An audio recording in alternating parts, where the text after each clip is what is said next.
off of the internet and yeah, I am off the internet. Let's turn the phone off then.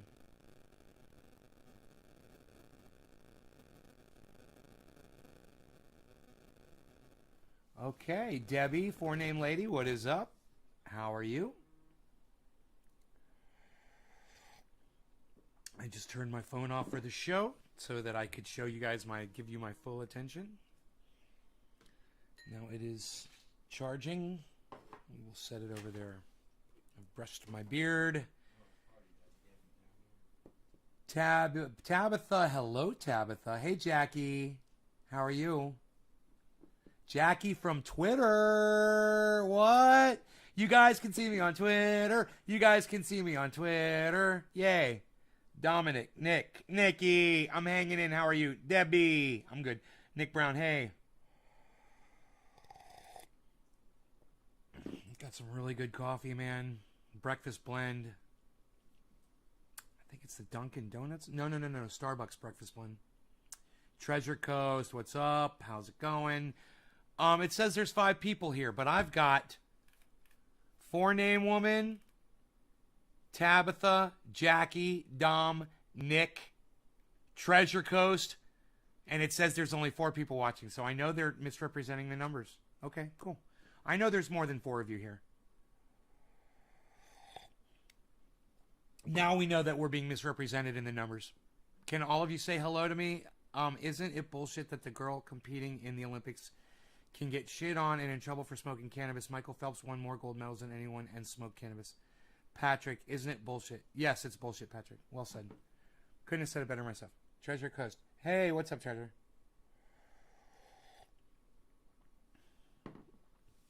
You know, I'd speak on that, but I really don't give a fuck about it. And you know why? Because everyone talking about it is calling it marijuana. And I'm like, yeah, that's what you get. You're going to call it a racist name. You're going to call it weed. You're going to call it pot. And then you're going to complain that people are getting in trouble for using it. Well, you just called it useless. What do you expect? Oh, she got busted for smoking weed. Well, it's useless. Why does an athlete need to smoke something if it's useless?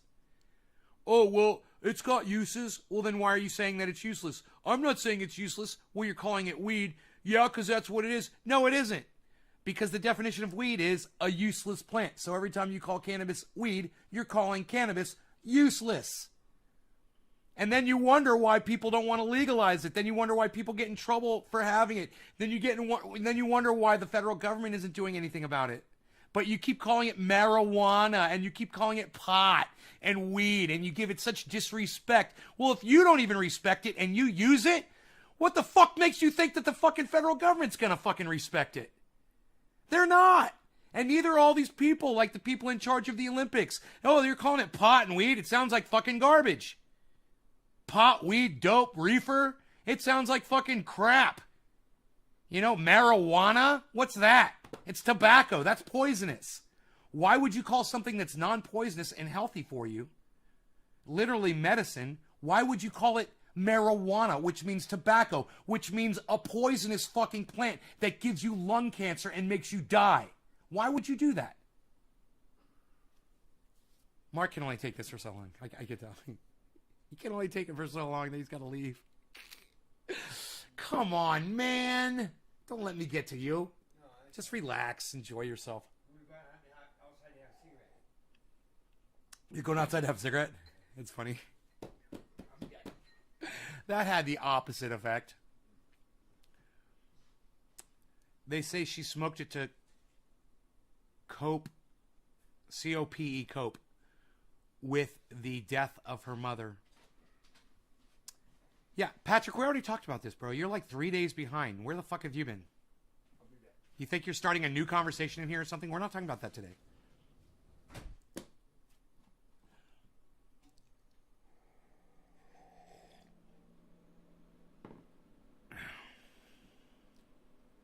We're talking about other stuff. Don't slam the door. Don't slam the door. Be careful. Don't slam the door. For one thing, I want to talk to you guys about Russell Brand and Ben Shapiro having a conversation. And I need to tell you, the hypocrisy of Ben Shapiro, it just shines right through. There's no hiding it. When you're talking to someone who keeps it as real as Russell Brand, you end up looking like an asshole. And I think that's exactly what I did to Matt Dillahunty. He ended up facing somebody. You know, he's on the internet claiming he's keeping it real. And he ended up facing somebody who keeps it 200% more real than he does. You know, I'm not going to support a fucking Democrat because they're blue. Because they, you know, I'm not a blind fucking supporter of people. For someone who claims he's not going to be religious because there's no proof or evidence of a God, he certainly is quick to put his fucking support behind mere people who are fucking proven liars, every single one of them, and yet off running to politicians to support them he goes. So I want you to see Ben Shapiro literally melt down. And when I mean meltdown, I don't mean lose his cool. What I mean is his exterior is melted away for you to see the disgusting person that he really is. Russell Brand does the most fantastic job of exposing him, and all he does is ask him very simple questions, and Ben Shapiro just walks right down into the pit every time, every question. He just takes the bait, you know, like a cuck. So I want you guys, I got 13 minutes into this. After they were done stroking each other and talking about Ben Shapiro, the first thing he brought up was kind of uncool, man. Russell did this to him. The first thing he brought up was the fact that Ben had been called out in another interview. And, okay, yeah, he got called out in an interview and he got caught. And, okay, why did you bring that up? It made him feel uncomfortable right from the start. But Ben, I got to give him credit. He is a very resilient person, and he withstood that. And, you know, Russell Brand kept it real. He wasn't mean about it. He was just like, well, this happened. And Ben Shapiro was like, yeah, that happened. And I admit I got caught off guard. So that was the beginning of the interview. And then this happened. I've got a 7-year-old, a 5-year-old, and a 1-year-old.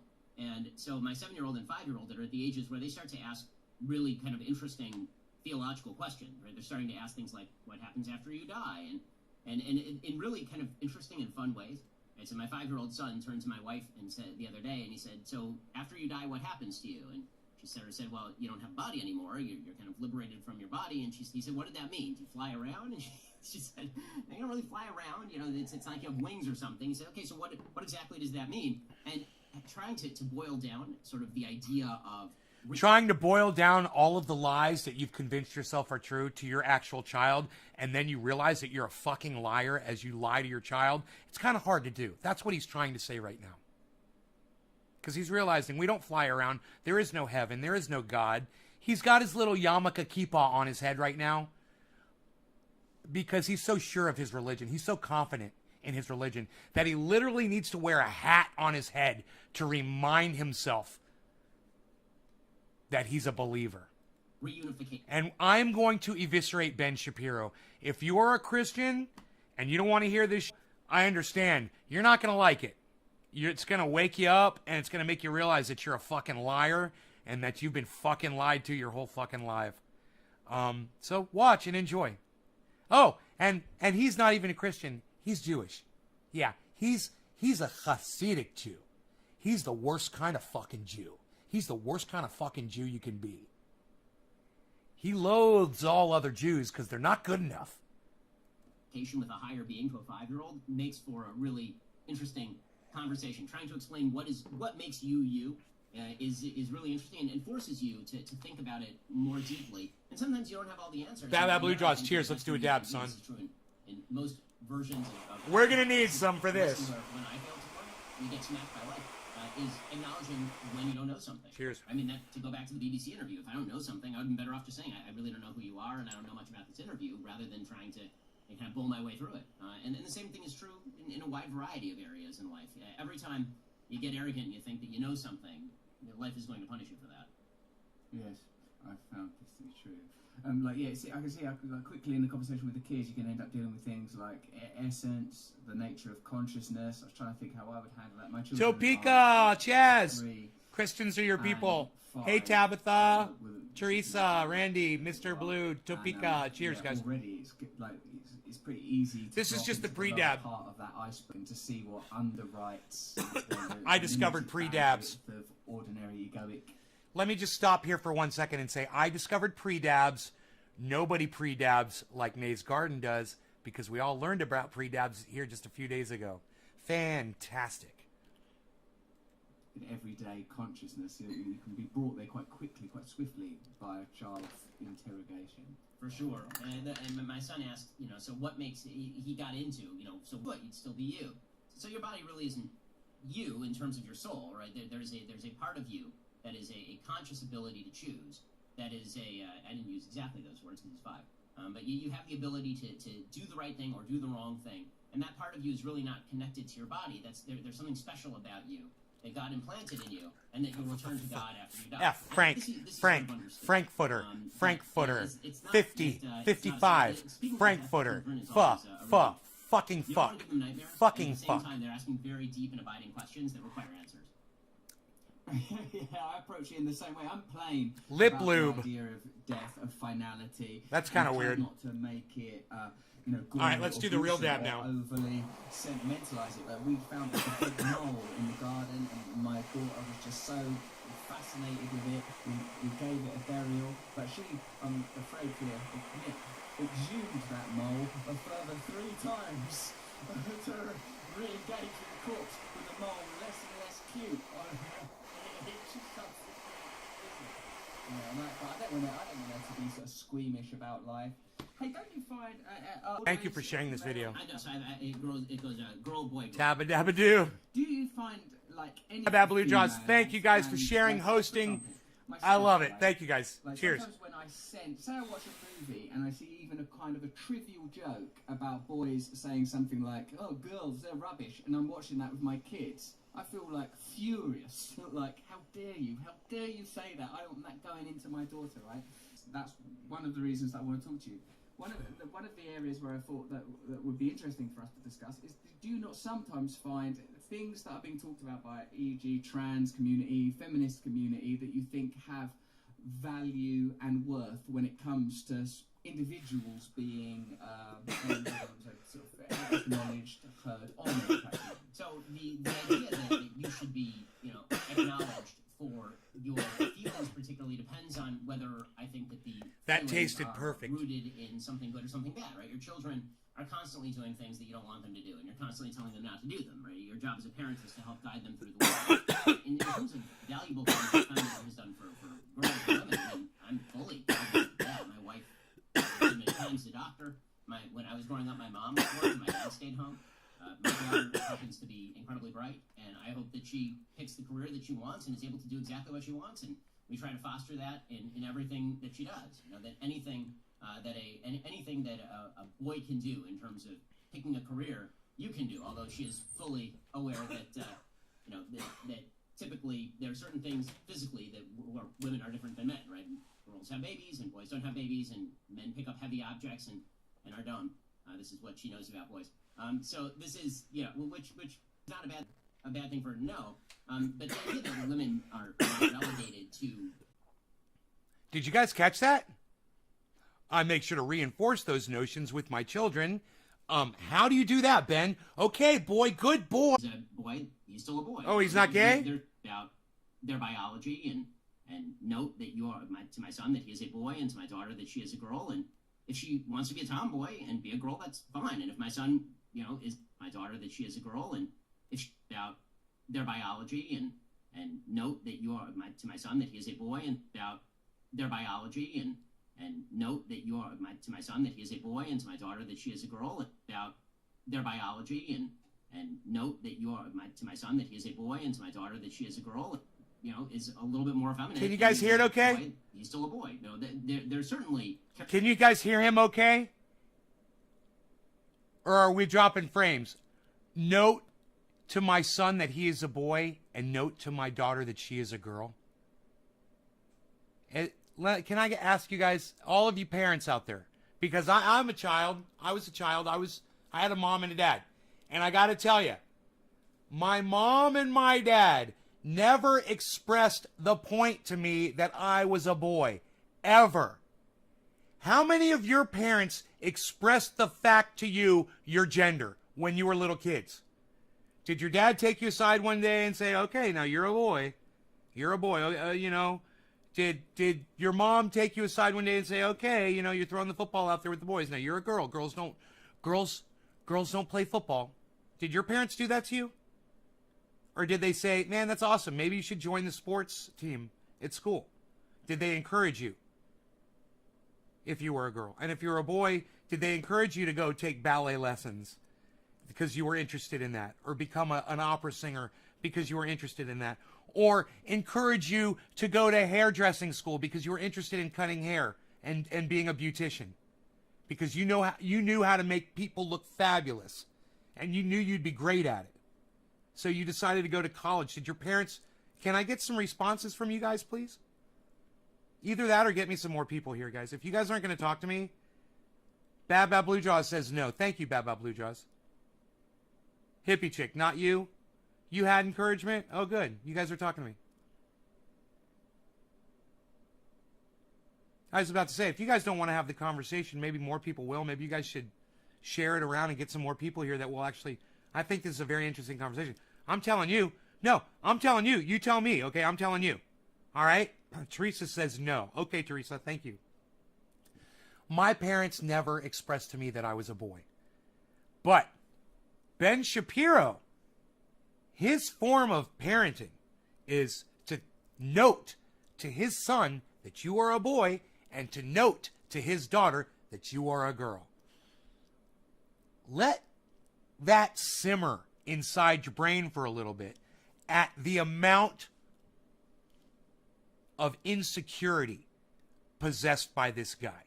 He's so insecure that he has to remind his children of their gender. He's so insecure in his religion that he has to wear a fucking hat on his head to prove to the world how religious he is. You talk about an insecure motherfucker.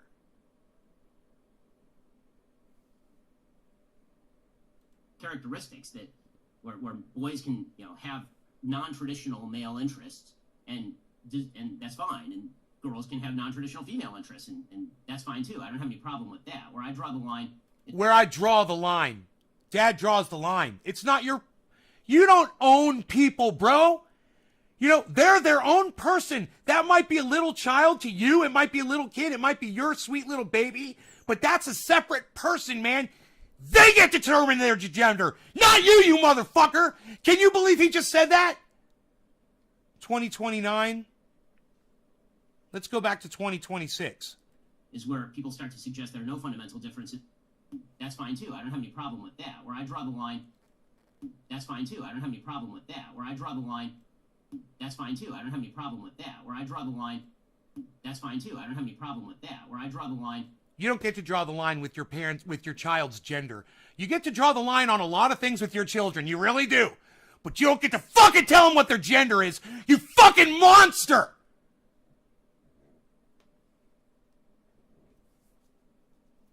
Fucking monster, man. Is where people start to suggest there are no fundamental differences between boys and girls, which, if you have boys and girls as children, you know is not Hey, true. Dom, If what's you live up? in the world and have ever met either a man or... Randy Church says, nay, is that what they call a schmuck? S-C-H-M-U-C-K. Randy Church, that is what they call a schmuck, bro. That is what they call a schmuck.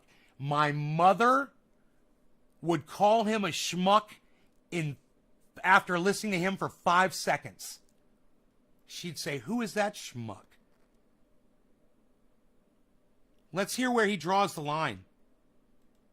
Let's hear where he draws the line with his children's gender. You know, Hey, whoa! We got to stop the show. You guys want to be famous? JK1997 Marcos46 says, want to become famous? Buy followers, primes, and viewers on ... bigfollows.com. Woo! Bigfollows.com. Get big buy followers, primes, and viewers at bigfollows.com. You could be fake internet famous at bigfollows.com. Check out bigfollows.com. Bigfollows.com. This show is sponsored by bigfollows.com. is a little bit more effeminate and he's a boy, he's still a boy. No, there's certainly characteristics that Where I draw the boys line, can, have here it comes. non-traditional male interests, and that's fine. And Here it is. Girls can have non-traditional female interests, and that's fine too. I don't have any problem with that. Where I draw the line is where people start to suggest there are no fundamental differences between boys and girls, which, if you have boys and girls as children, you know is not true, or if you live in the world and have ever met either a man or a woman, seem fundamentally untrue. That's fine too. I don't have any problem with that. Where I draw the line is where people start to suggest there are no fundamental differences between boys and girls, which, that's fine too. I don't have any problem with that. Where I draw the line is where people start to suggest there are no fundamental differences between boys and girls. Hey, man, nobody's saying that, Ben. Nobody's saying that, okay? So get the fuck over it. What I'm telling you is that you have to allow your children to be who they want to be, no matter what. And it's not your job to guide their gender or their sexuality. Don't do that. Don't ever fuck with your child's sexuality. Okay, that's for your child to explore on their own without you! You fucking freak! You're a little boy, okay? You're a boy. You know, don't go around, giving little blowjobs to other little boys. You know, what the fuck?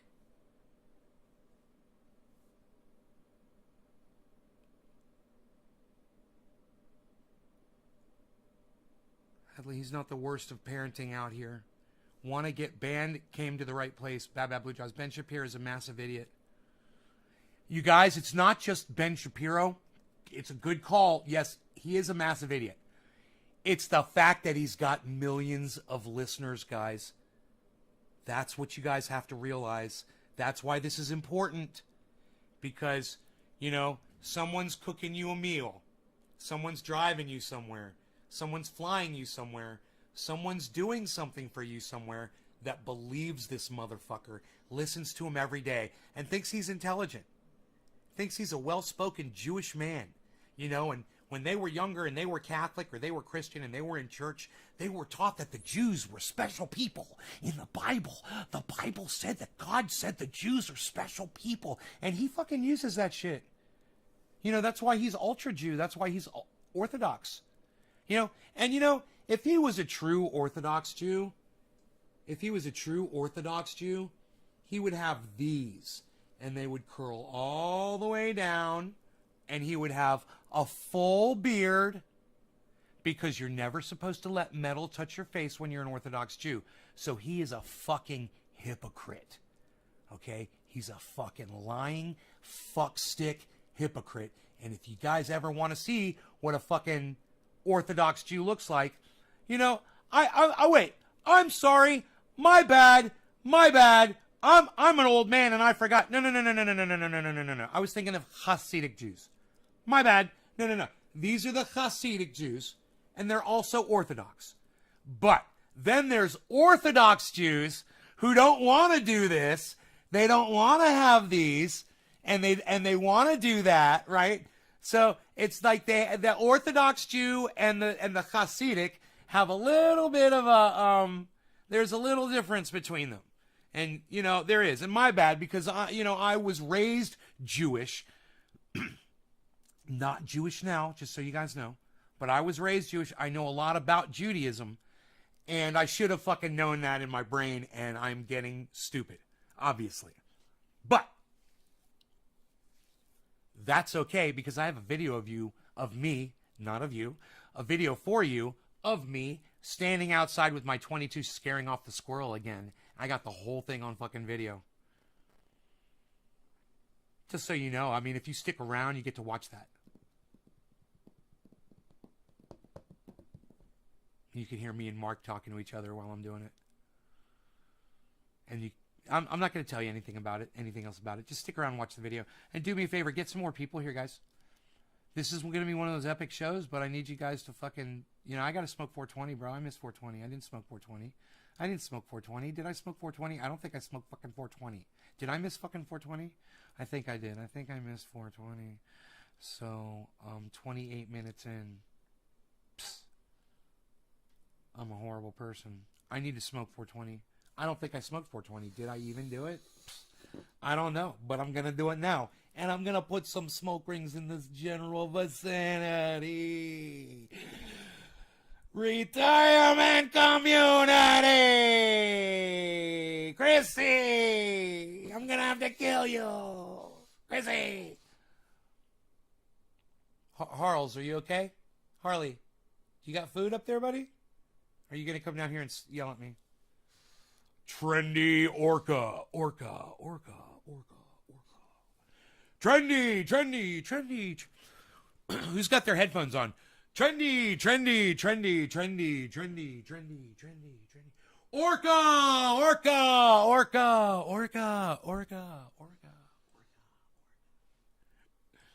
How is that for the people with the headphones? Cheers, guys. Who does stereo tricks for you on the podcast? Nobody. This guy does. Nobody else does stereo tricks for you. Right? I'm the only one on the internet that does that shit. I'm the only one on the internet that does stereo tricks for you on the podcast. Literally, I'm the only one. Write it down. One of the only things that you will only see on a Nays Garden podcast. Stereo tricks with the mics by Nay. I say we put some smoke rings in this general vicinity. Let's do this. We're going to listen to this guy. Let's listen to him and smoke a little bit. Cheers, everybody. Hey, you know what you guys could do? You guys could take a little video of this right now, and you could tweet this at Ben Shapiro on Twitter. And you could also, when you do that, you could at all 5, that's right, all 5 of my Twitter accounts now. There's 5. So get with that program, please.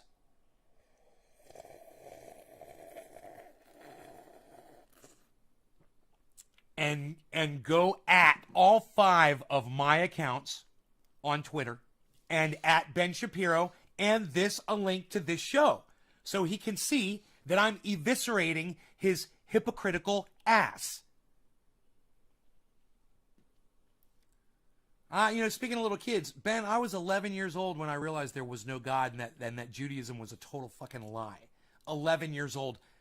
Okay, Google. Oh, I turned off my phone. Here, give me a second. I was 11 years old.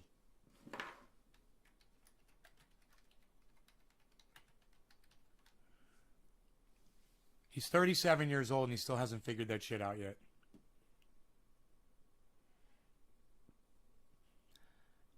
I was 11 years old when I walked away from religion. And, the only reason I believed in religion for 5 years during my adult life was because I got inducted into a cult called the 12-Step Program. And they told me over and over and over and over and over again that if I didn't believe in a God, that I wasn't going to be able to get sober. They promised me that I needed God. Yeah, the 12-Step Program. Nice, huh? So I don't know how long it was. For a year, I don't think it was 5 years, but I was sober for 5 years. But for, at least a year, if not more, I believed, I convinced myself that there was a God. Don't ask me why. Yeah, I wasn't using cannabis for 5 years. Call it a momentary lapse of reason that lasted a little more than 365 days, probably. I don't know when the day was that I realized, I was like, what the fuck am I doing? There's no fucking God. I went back to my 11-year-old thought process and I was like, oh, that's right. I forgot the whole reason I stopped believing in God was because John Wayne on his deathbed accepted Jesus Christ as his Lord and Savior. Woo! On his deathbed, he became a reborn Christian.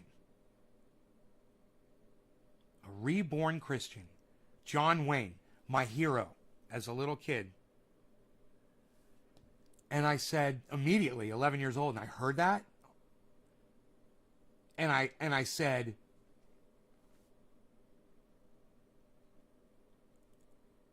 what does that mean exactly?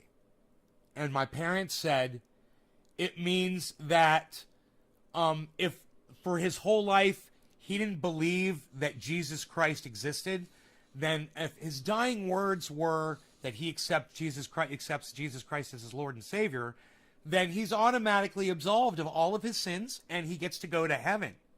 My parents explained it to me, and I said, no, he doesn't. I said, he's been a horrible person. You know, I knew he was my hero. He was a bad guy. He wasn't a nice person. He wasn't, he was a womanizer. He was an alcoholic. He smoked cigarettes. He treated his body like shit. He ate a lot of red meat. He would have his fucking colon pumped out. He would get colonics and shit. It's disgusting. And when I heard this, I was like, why doesn't he just eat better? Well, because he wanted to live gluttonous. He wanted to live a gluttonous life. And hey, man, some people do. I lived a gluttonous life for a very long time. And, you know, I kind of like worked out my way through it, man, you know, but some people aren't as lucky as me, you know, they can't just walk away from it or just kind of, you know, duck down and kind of get through it like I did. I was pushing my limits, man, and I could have snapped at any point and started making full gallons of iced tea in the refrigerator. I could have started eating 6 Oreo cookies after every meal and putting fucking chocolate frosting on them with whipped cream. Put all of your butter. Ice cream. Ben and Jerry's with a thing of almond chocolate milk. I could have done that 3 times a day, and just said fuck it. You know, I got close. I was sometimes I was doing it 2 times a day without the chocolate fudge and everything else though. Ice cream, chocolate chip cookies, whipped cream, chocolate milk, all together. Usually all the time. That's my little snack. And I would have, like, you know, 3 or 4 Oreo cookies, which on itself is bad enough. But then I would have ice cream alongside it with the chocolate milk and the whipped cream. And I would just put the whipped cream right in my mouth. You know? Because I was gluttonous. But I snapped out of it. I watched a couple videos on YouTube, and John Wayne didn't have that. You know, he didn't have some doctor that made a whole bunch of videos talking about the importance of fasting. You want to go outside, buddy? I'll let you out. I know you're sitting by that door. There you go. Go outside. Charles, go outside with your brother. Go on. Go. Go. Harley, go outside, buddy. Go. There you go. Go on.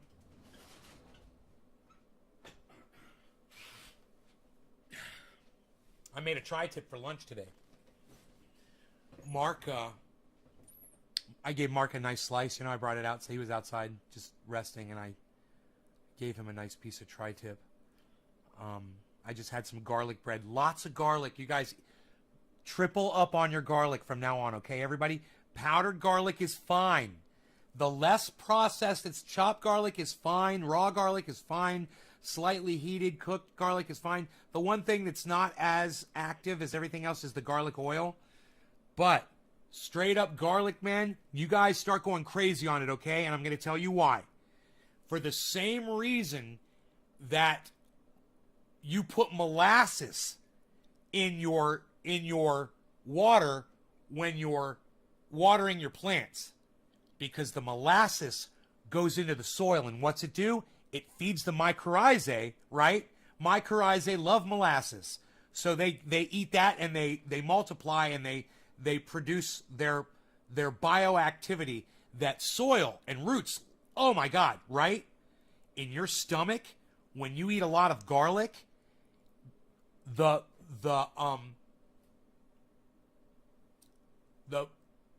probiotics, the mycorrhizal bacteria that live inside your stomach and help you digest your food,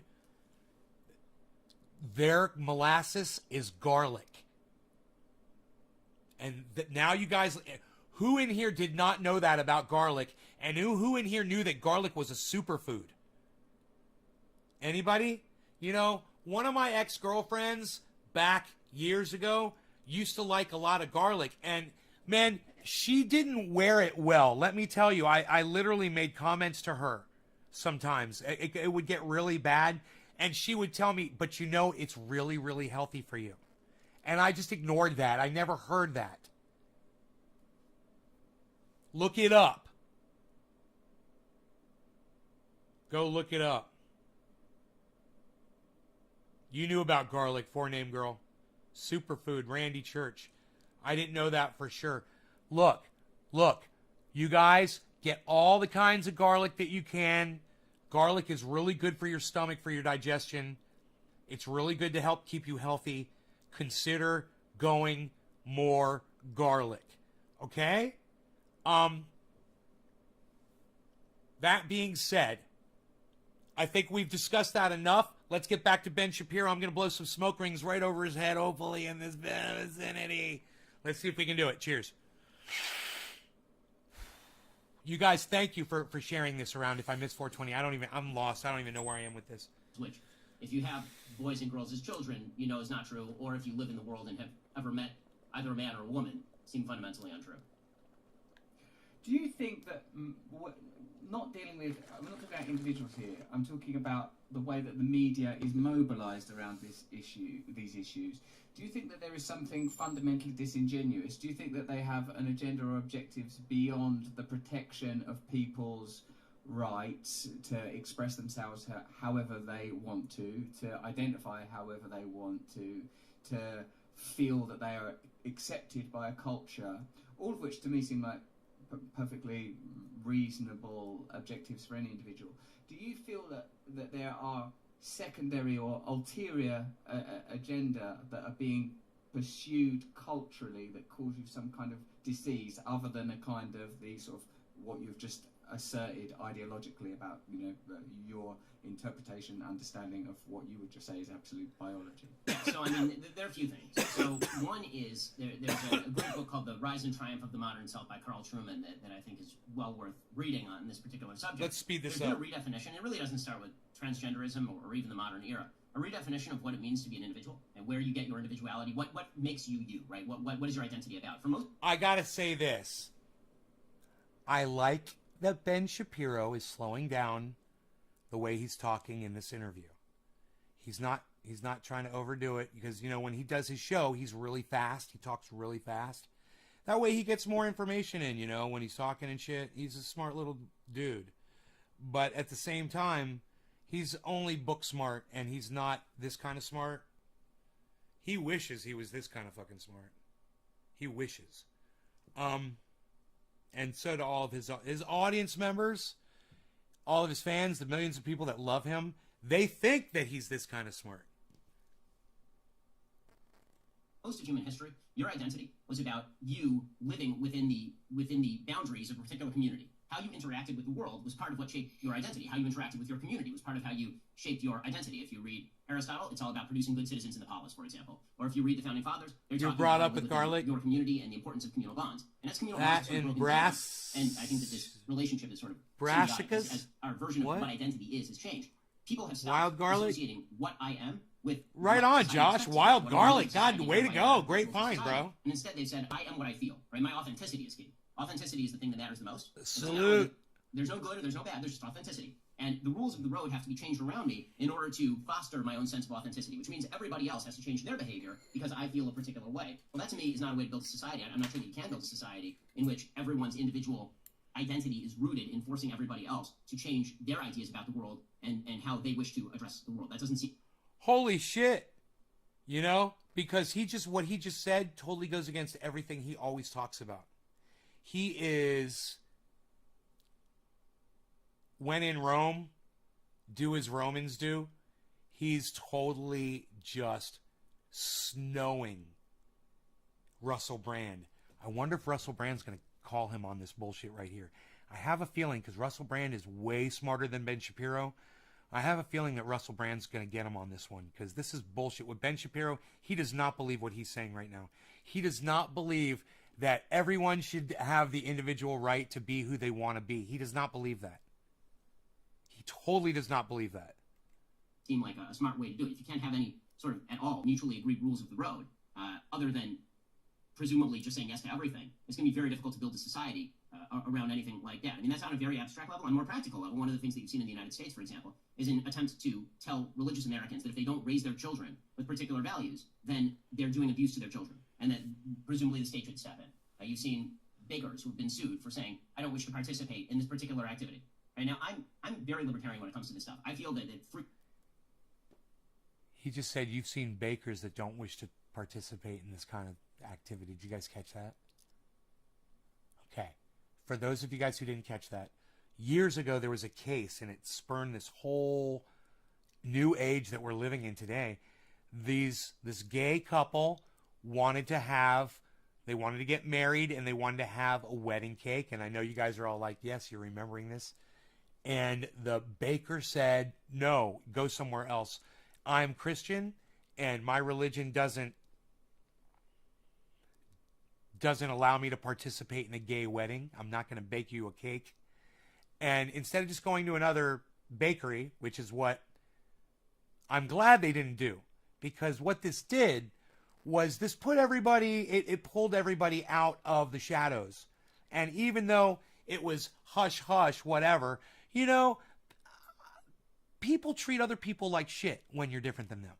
And this yanks these motherfuckers out. So they have to jump on a side, someone like Ben Shapiro, and exposes them for exactly who they are.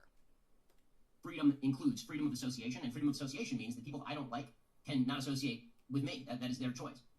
I'm fully libertarian on this to the point where if somebody wants to not have Jews in their business, I think they're a bad person. But I think that they should be free to do that because, frankly...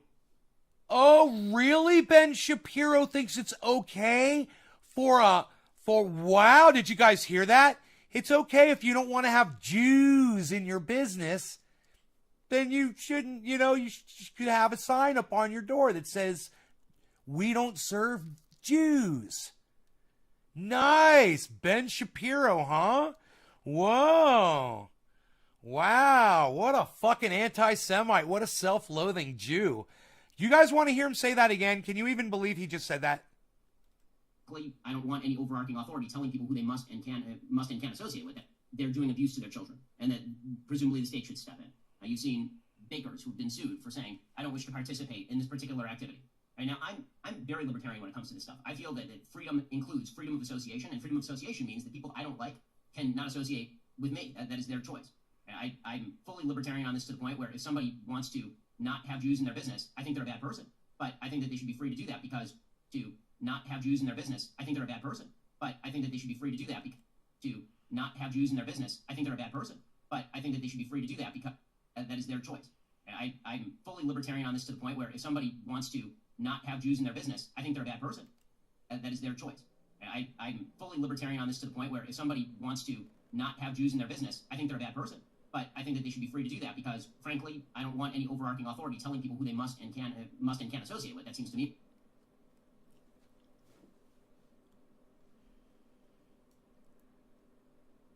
Ben Shapiro says that he thinks it should be that if people don't want Jews in their business, they should be able to put a sign up on the window that says no Jews allowed. Like the old golf clubs. So why not blacks, Ben? So no blacks? You think that should be allowed too? What about Palestinians? No Palestinians? What do you think, Benny? Let's say women. What about women? No women. No women. I'm not going to let a woman in my business. I'm going to be Facebook. I'm going to have the largest company of communication. I'm going to fucking go crazy. I don't want Jews. Hey, I'm going to be PG&E. I'm PG&E. We're going to supply electricity. We're going to become a conglomerate. We're going to become a monopoly of electricity. And you know what? If you don't have solar and you're Jewish, you're not going to have power because no Jews. Ben Shapiro. Ben Shapiro. Blacks, forget it. You don't get power. Jews, no. Hispanics, no. Hey, how about this one? No whites. Hey, let's say PG&E was owned by a nice black couple. And they said, hey, you know what? Fuck you. No power for you. Or, hey, how about this? fuck you, pay me quadruple what I'm going to charge my other friends that aren't white. That's okay with him. When people say to you, do you feel like there should be a government or there shouldn't be a government or whatever? This is the fucking reason. Because there's literally people like this with millions of followers out there, guys, who believe in, Michael Malice is included in this, who believe that, you know, things like excluding people based on the color of their skin or the religion, that should be the law of the land. You should choose, you'd be able to choose who you do business with. No Canadians. Hey, Chris, what's up, buddy? Be more dangerous. But there is an outright attempt can I just say, the nature of language. Ben Shapiro is a fucking train wreck. To make it so that we can't agree on even simple terminology, to make language entirely subjective, which makes it very difficult to talk to one another, to turn every political problem into an identity problem. So we, instead of having a discussion about, for example, what is the proper treatment for gender dysphoria, instead it turns into, you're attacking my identity if you disagree with me about the proper treatment for gender dysphoria. Well, what if I'm just arguing about what's the proper treatment for gender dysphoria based on the data? Or what if I'm just discussing the differences biologically between males and females? That's not an attack on your identity, but... Based on the data? Ben, I got news for you. You don't get to determine what happens with people's gender, period, bro. Why do you got your fucking dick all over it? You guys hear him? He wants to control how people decide what gender they are. You go back and listen to what he just said, okay? Just listen. I'm going to slow it down, and I want you to listen to what Ben Shapiro is saying here, okay? That was only 1.25 fast. That's how fast he talks. We're at normal speed, I swear. And associate with, that seems to me more dangerous. But there is an outright attempt to change the nature of language, to make it so that we can't agree on even simple terminology, to make language entirely subjective, which makes it very difficult to talk to one another, to turn every political problem into an identity problem. So we, instead of having a discussion about, for example, what is the proper treatment for gender dysphoria, instead it turns into, you're attacking my identity if you disagree with me about the proper treatment for gender dysphoria. Well, what if I'm just arguing about what's the proper treatment for gender dysphoria based on the data? Or what if I'm just discussing the differences biologically? Why does there have to be treatment for gender dysphoria, Ben? I just can't get past that part.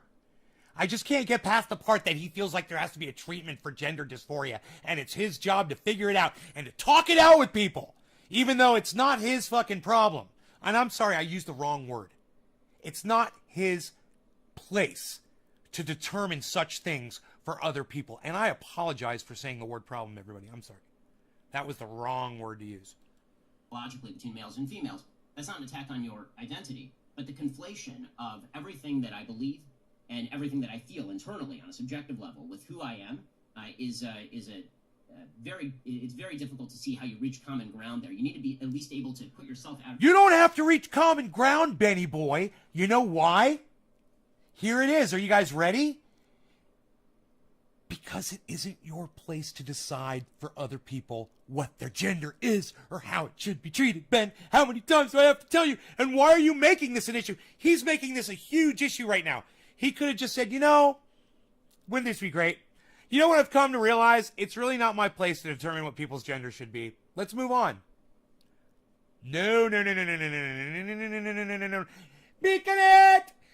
He literally believes that it's his place to decide because he's so smart and he's so well learned and he's a lawyer and he's so intelligent and he talks so fast and he graduated school at a young age and graduated college early and he's a little wonder kid and he's just so smart that of course he should be the one, the decider. Ben Shapiro should be the decider of gender treatment around the world. He's the decider of these things. I think he's fascinated by it. That's what I think. I think he's fascinated by it. Out of the conversation enough to discuss things in a mutual space where the terminology is agreed upon. When you discuss your own certainty around your Judaism and Orthodoxy, and your, certainty, and then sort of outline your critique of some of these somewhat modern cultural phenomena, but perhaps abiding phenomena more broadly, even if the kind of emphasis and discourse wasn't granted. Do you feel perhaps that there are fissures appearing culturally that can't ever really be Hi, abridged. Karen. Thank and you. that Let's smoke. Possibly the best Cheers. kind of solution might be. You guys are sharing like Karen. Thank you.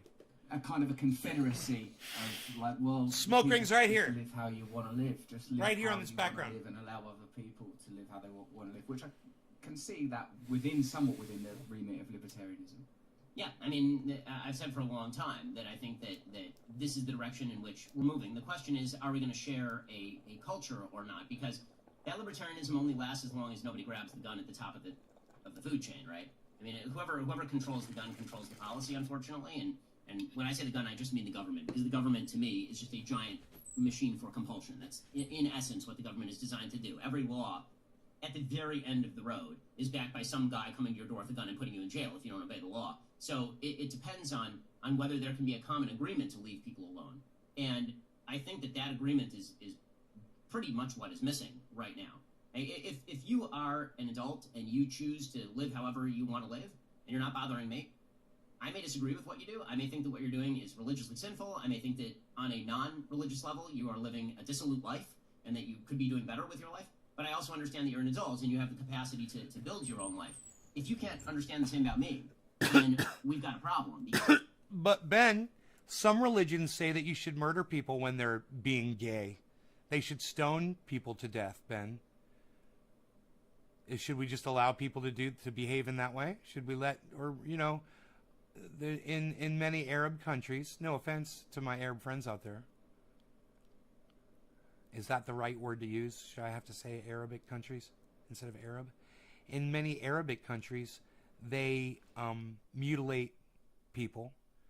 They murder and behead people for dating someone from the wrong sect, from premarital sex, for disrespecting someone in the wrong way. And in your mind, is that the way society should behave, Ben? Because that's religious freedom right there, bro. I got news for you. Religion sucks my dick. It comes in, it's like candy bars, man. You go into the store and there's a whole rack full of them. It doesn't matter which one you grab. It's all full of poison, fucking murder syrup and murder sugar, murder powder, and fucking... It doesn't matter which one you grab. They're all bad. He'll never understand that, and he'll think that his religion is good. You know. Because then we don't have a shared space at all. Then it's just a matter of who wins, right? Then it's not a matter of we can have an agreement to leave each other alone, which, frankly, my ideal life is just to be left alone. It seems great to me. But if there can't be that sort of fundamental agreement, then there will just be this continuing war of all against all, and then the question just becomes who wins that war. Because I don't think that war can be won either, Ben. I've been thinking about it a lot, man, and like I sort of... You know, like when I think about conservatism, it's a lot of concentrated sort of sugar in dark chocolate, but Enlightenment-informed type of. There's sugar-free chocolate, Karen, and there's sugar-free dark chocolate, and I've had it, and it's fucking unbelievably good. I can't remember the name of the company, but I will tell you this: you could just Google it, and you'll be able to find it. You're not consuming fruits? No fruits. In fact, I had 3 grapes, maybe 4 grapes today. I cheated. Little grapes.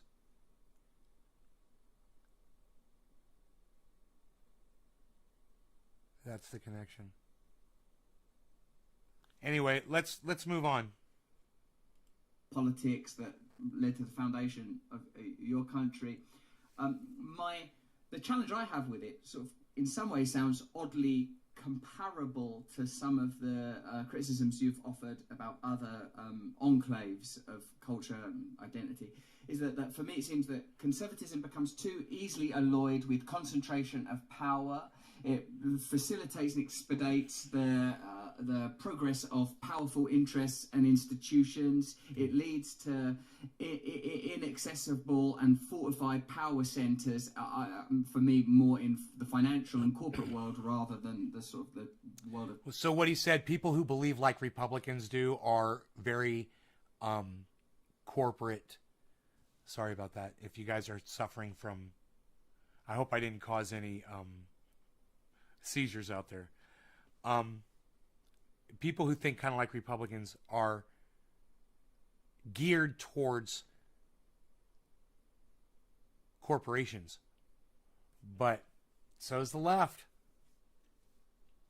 Exxon owns all. Exxon owns everybody. They engineered it that way.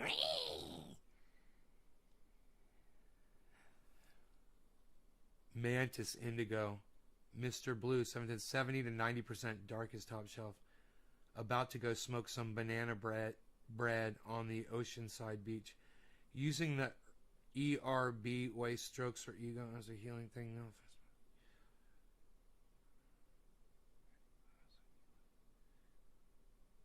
Jacob, what's up? Thank you for the digit drop, bro. Digit drop, bro? Doing it, bro? Of state and government. Not that I'm a big state person either, by the way. So I've often, like the same way I guess you're probably called So he says, I'm not into big government either. a fascist. So he's saying that he kind of agrees with Ben Shapiro on certain aspects of libertarianism. With the obvious ironies, acknowledged in. And by the way, I fucking hate libertarianism. I think it's fucking stupid. Just so you all know.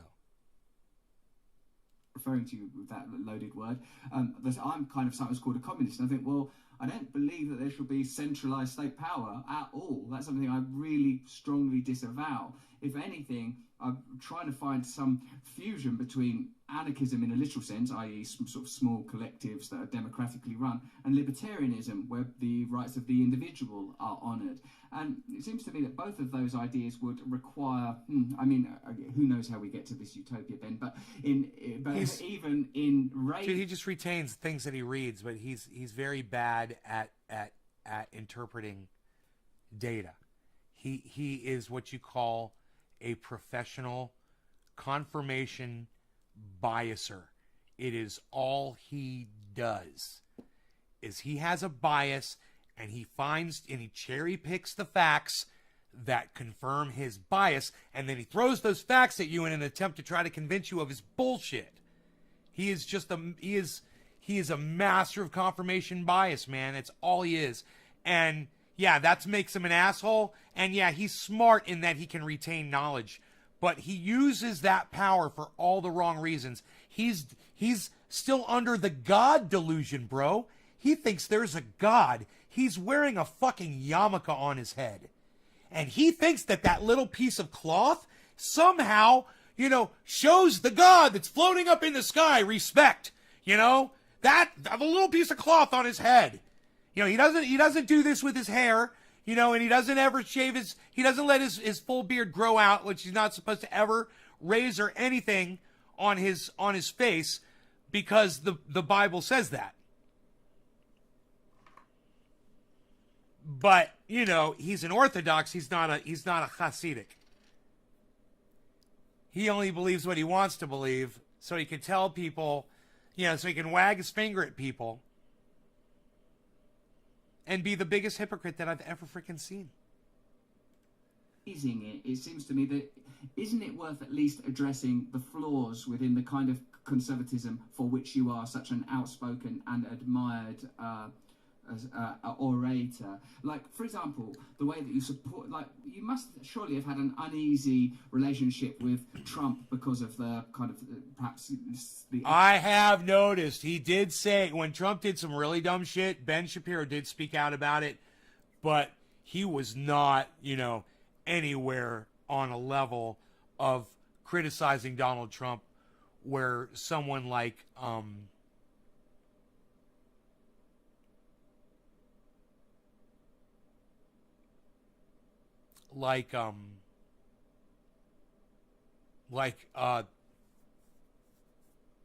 Keith Olbermann is, or Rachel Maddow even. ethical and moral concerns around Trump, but because he was like the Republican guy. You know, and I find him like a fascinating figure, and I felt like a lot of the critiques and attacks on Trump were revealing about the real conservatism being within the neoliberal domain now. That neoliberalism abandoned its commitment to working class people of any colour in favour of cultural. Josh, I got to tell you, man, there has to be some kind of governing agency, and you just got to call it a government, bro. Unless you just want to let people die, Josh. You want to let people die, Josh? You think it's bullshit? You want to just let people die, Josh? I mean, we've created a world where people can't fend for themselves, like you say. You know, we've been taught that we can't function or survive, right? We've created that. What about the people who are born dysfunctional in any way, that can't feed themselves, clothe themselves, house themselves? The reason we have organized government, because we have hearts and we want to take care of those people. How are we supposed to do that, man? How do we do that, Josh, without government? How do you propose we do it? How does Ben Shapiro propose we do it? Politics that, which I've had explained to me, has no real impact on true power centres, creates division and conflict on both sides, and enables the powerful to continue to pursue their interests. I suppose amidst this storm of language, Ben, it would be massively complex. But if it was all a localized government and not a federal fuck-up, it would be better. Well, the problem with that is cost when you go local. I mean, I see the benefit of that. But how small is local? Are you talking about an entire city?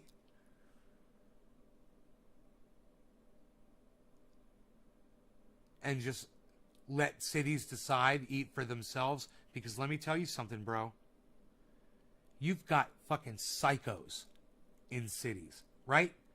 You're going to end up with cities where girls can't get an abortion. So they go out in an alleyway with a coat hanger and give one to themselves. Is that the kind of world you want to live in, Josh? You want to let cities decide and not have a central government that, you know, common sense and cooler heads prevail and majority rules over all cities? All right, cool. So we're good. All right, let's keep going. What I'm saying is, what kind of doubts and concerns do you have about conservatism and republicanism? Listen, I'm a realist, bro. I'm one of these guys. Look, I understand living off grid. Trust me.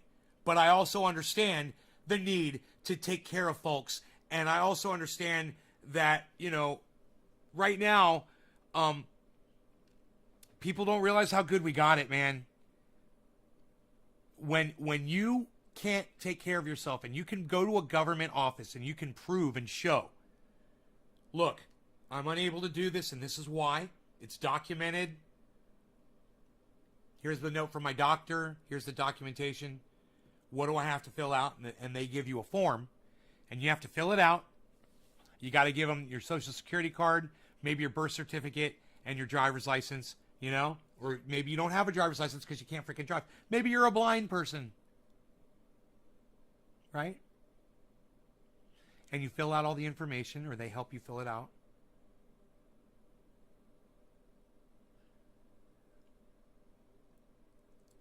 And then they review it, and it might take some time, and lo and behold, you start getting a check in the mail, and that check allows you to put food on your table, to pay for your housing, to pay for your clothes, to raise your children, depending on how many children you have.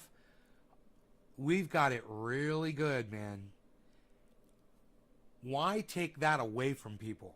I'm sorry to stop this conversation and say that. But why take that away from people? We're not that cold, are we, man? You know, what if it was you? And I know how I would feel if it were me. You know? If I was on government assistance and that's how I was surviving, I wouldn't want someone like Ben Shapiro telling millions of people that that's stupid and that I'm weak and that I should just be left on the curbside to die. I'm a human being, man. I've got a contribution to make. This proves it. Why let my life go to fucking waste? You know? Everybody has something to contribute. I've learned that, man. I'm trying to be nicer. I'm trying to let more people into the show and let more people into my life. Let more people contribute. And I have faith, and I think there's light at the end of the tunnel, because God damn it, hey man, if we don't start changing and we don't start helping each other and we don't start taking each other seriously here pretty soon, you guys saw the temperatures over the last few weeks. You've seen the deaths. You know?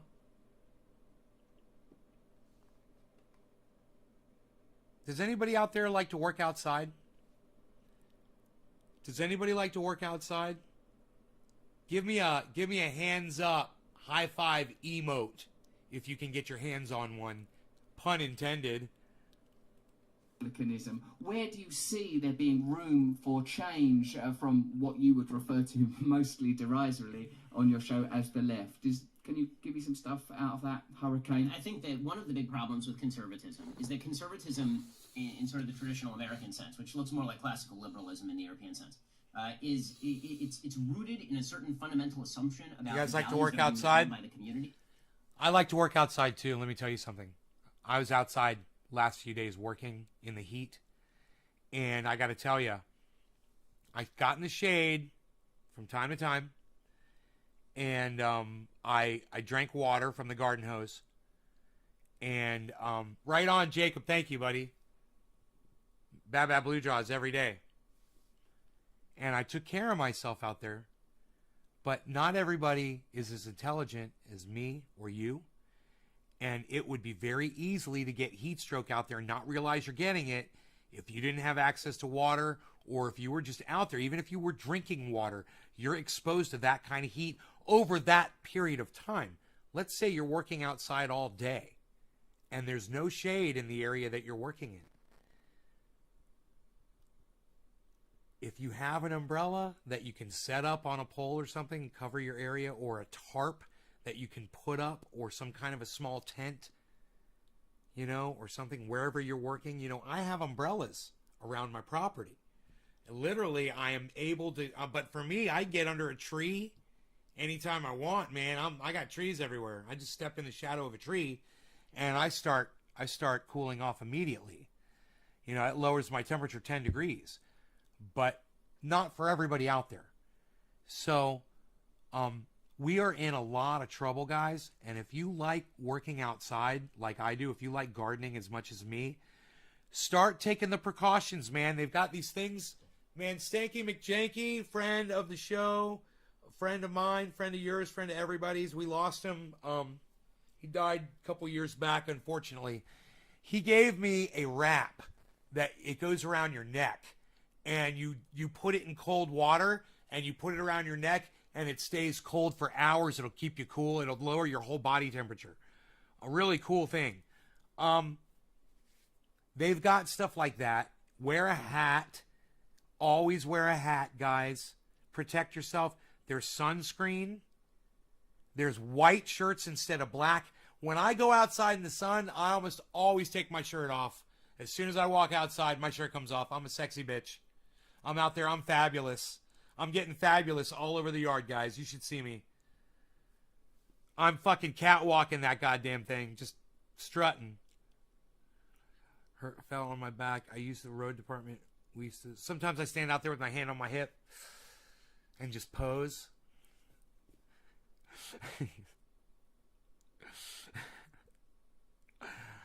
Fuck.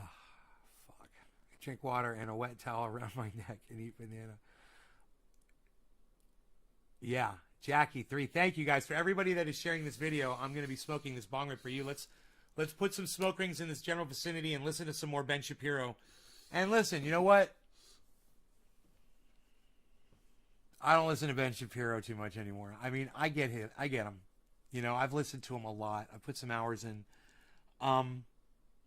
Millions of people listen to him.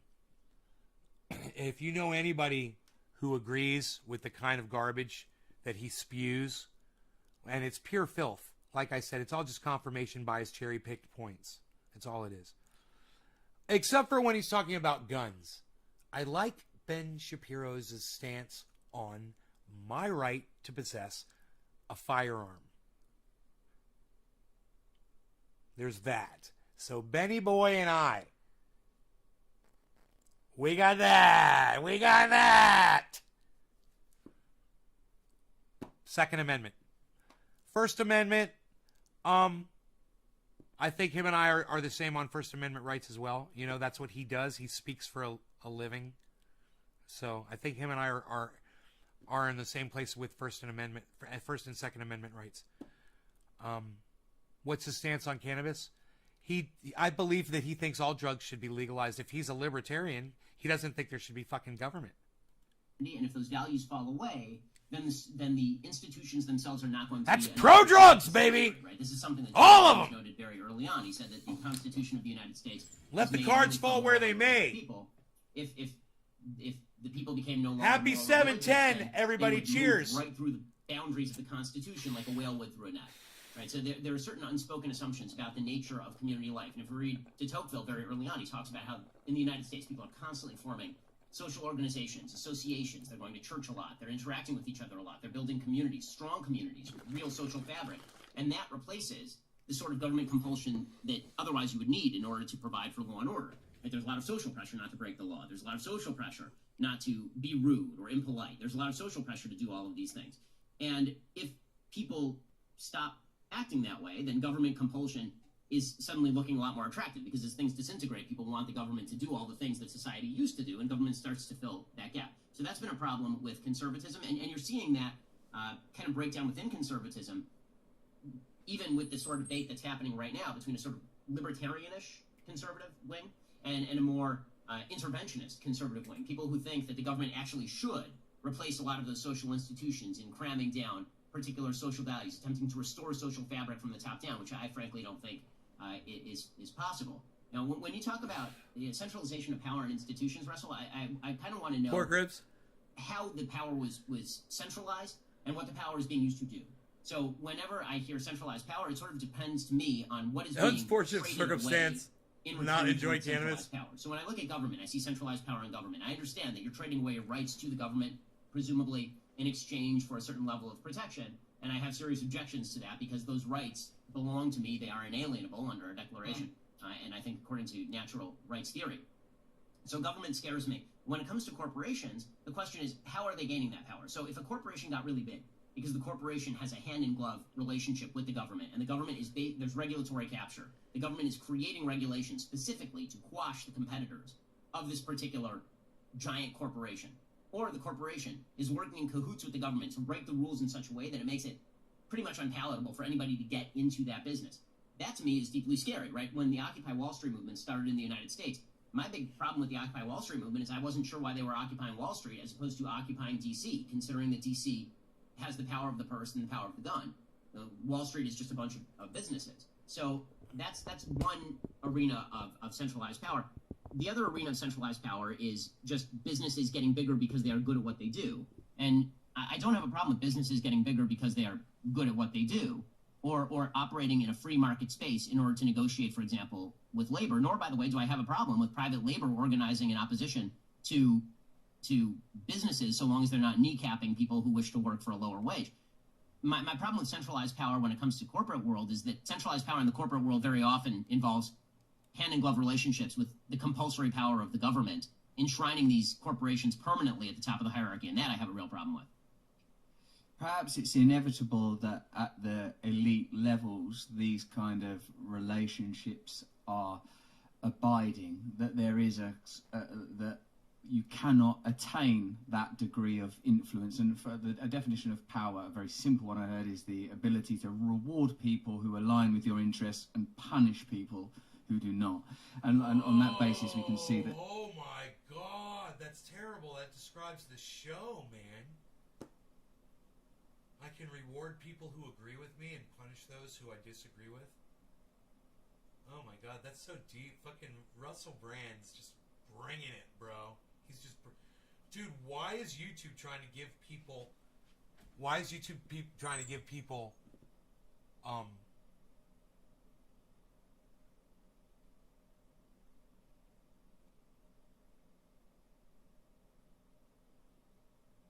do they call that? Seizures? Why is YouTube trying to give people seizures? Why is there some engineer at YouTube who thought it was a good idea to make this thing flicker like that? All of a sudden. I've never seen that before. What was doing it? I don't know. I don't know where the mouse was, where it did it. But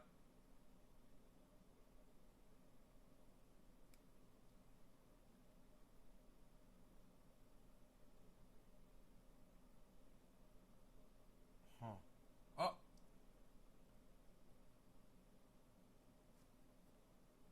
There's some fucking engineer at YouTube who thinks that that is a good idea. Someone should write that down. Engineer at YouTube thinks that causing seizures with flickering lights, that's a great idea. Engineer. Hey man, let me tell you something. YouTube never used to do that before. I've never seen that shit before. Yeah. Somebody re-engineered some shit. I wonder who talks quicker.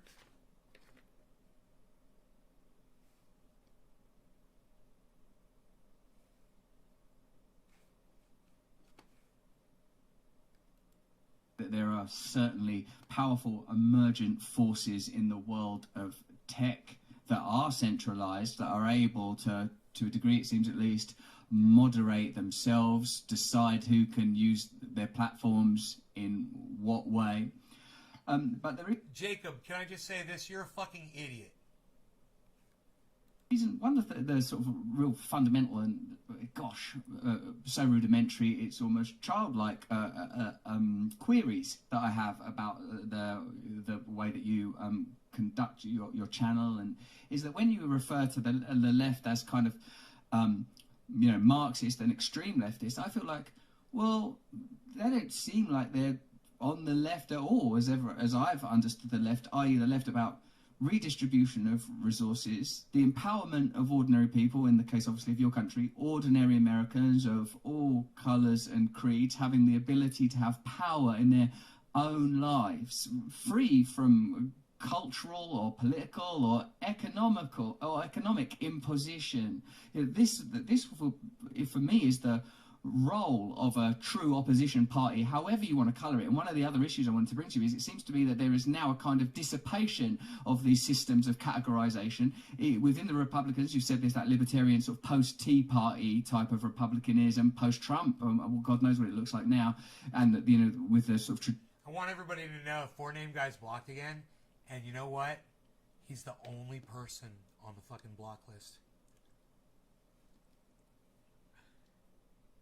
Didn't take long. You're a fucking idiot. Alright? So get the fuck out of here and don't come back. Okay, you little bitch? You little fucking troll bitch.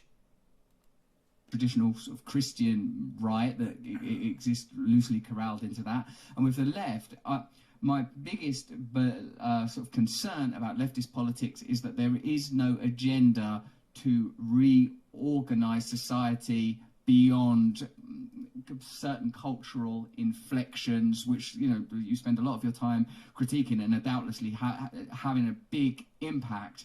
But my problem with that is it's not dealing with, for example, what happened post-2008, the amount of poverty, the amount of suffering, the amount of loss. There's no one in, like Joe Biden's government, saying, what are we going to do about that? How are we going to have ordinary Americans comfortable in their own homes, own their own homes, if that's the model that you want to go with, work with dignity, if that's the model you want to go? That doesn't seem to be on the agenda. And so I wouldn't really call that left-wing in any sort of Marxist or economic sense at all. Well, I think that here we have to distinguish goals from means. So the goals of having more people living in their own home, or the goal of having more people have work.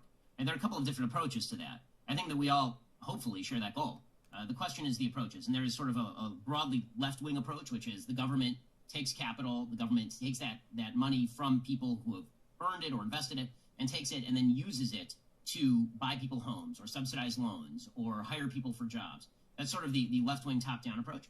And then there is the more conservative approach traditionally, which is you basically allow the free market to work, and then you incentivize people to make good decisions that allow them to get out of poverty more permanently. In other words, signing people a check is actually not a way of getting them out of poverty. It's a way of temporarily relieving poverty, but does not change any of the incentive structures that allow people to truly escape poverty in the long term. Those are two different approaches. I would say that on the show, when I speak about the left, one distinction that I make very frequently on the show are between people who I say are leftists and people who I say are liberals. People who I say are liberals are people who believe in bigger government and higher taxes and maybe nationalized healthcare, but who don't actually wish to shut down the debate and treat dissent as though it's a criminal act. And then there are people who are really hardcore on the left who wish to engage in those sorts of activities. So I try to make that distinction as much as possible, because I do think that the great danger, and we may be jumping out ahead of something else we're going to talk about, but I think one of the big dangers right now is that as the Overton window shuts, it's very difficult to have honest conversations about any of these topics without somebody jumping out of the woodwork and calling you a name, and then the debate shuts down. If you even have this conversation, then you're going to get hit. I'm sure that, Russell, after we have this conversation, you're going to get hit with a wave of why would you even talk to that person, for example. And that sort of stuff happens fairly routinely. In fact, when I invite people on my show who disagree, I say to them beforehand, just recognize you're going to get a lot of texts from your... Chris, why do we have to judge people by how much they give of their money? Is that it? I mean, he's talking. Isn't that enough, man? He's on the air all the time. He's giving people entertainment. Isn't that enough? Who cares what the fuck he's saying if some people are appreciating it and wanting to hear it? He's got millions of fucking followers. You know?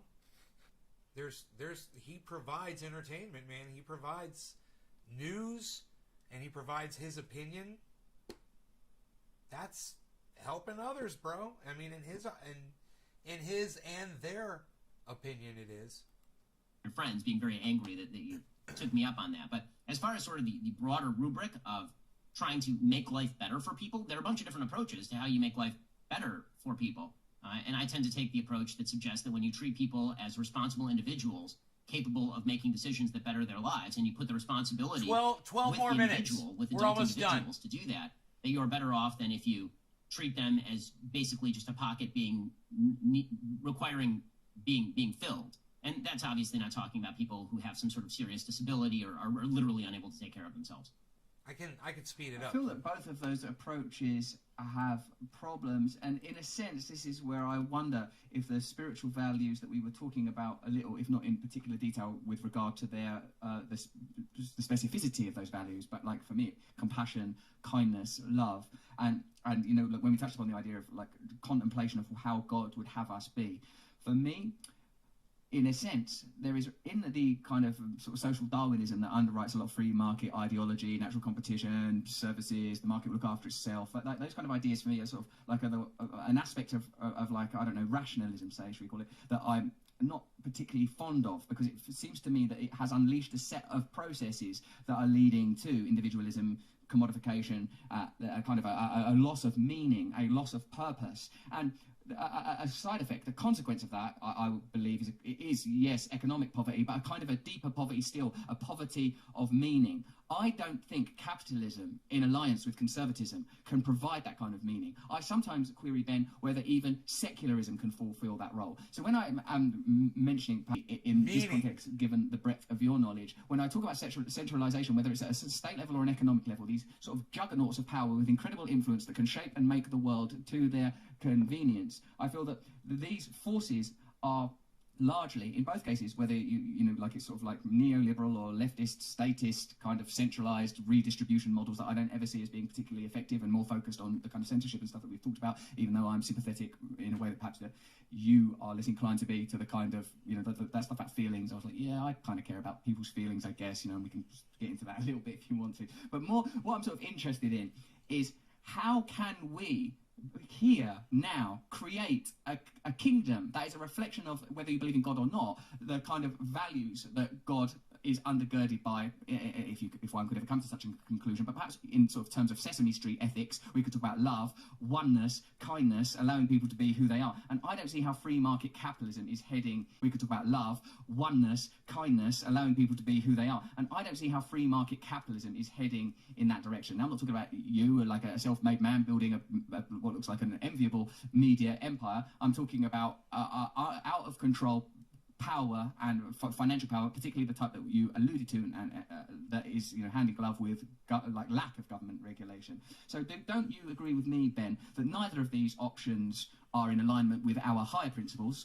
You and I, as both as men who like self-declared men of God, and therefore should. I think that, frankly, look, if you're looking for love in economics, you're looking for love in all the wrong places. What I mean by that is that economics is designed to generate wealth and innovation, right? The best economic systems are the ones that generate, presumably, the most wealth and the highest level of growth for populations broad. Lori Walsh, no one, including Chris, has said anything about money.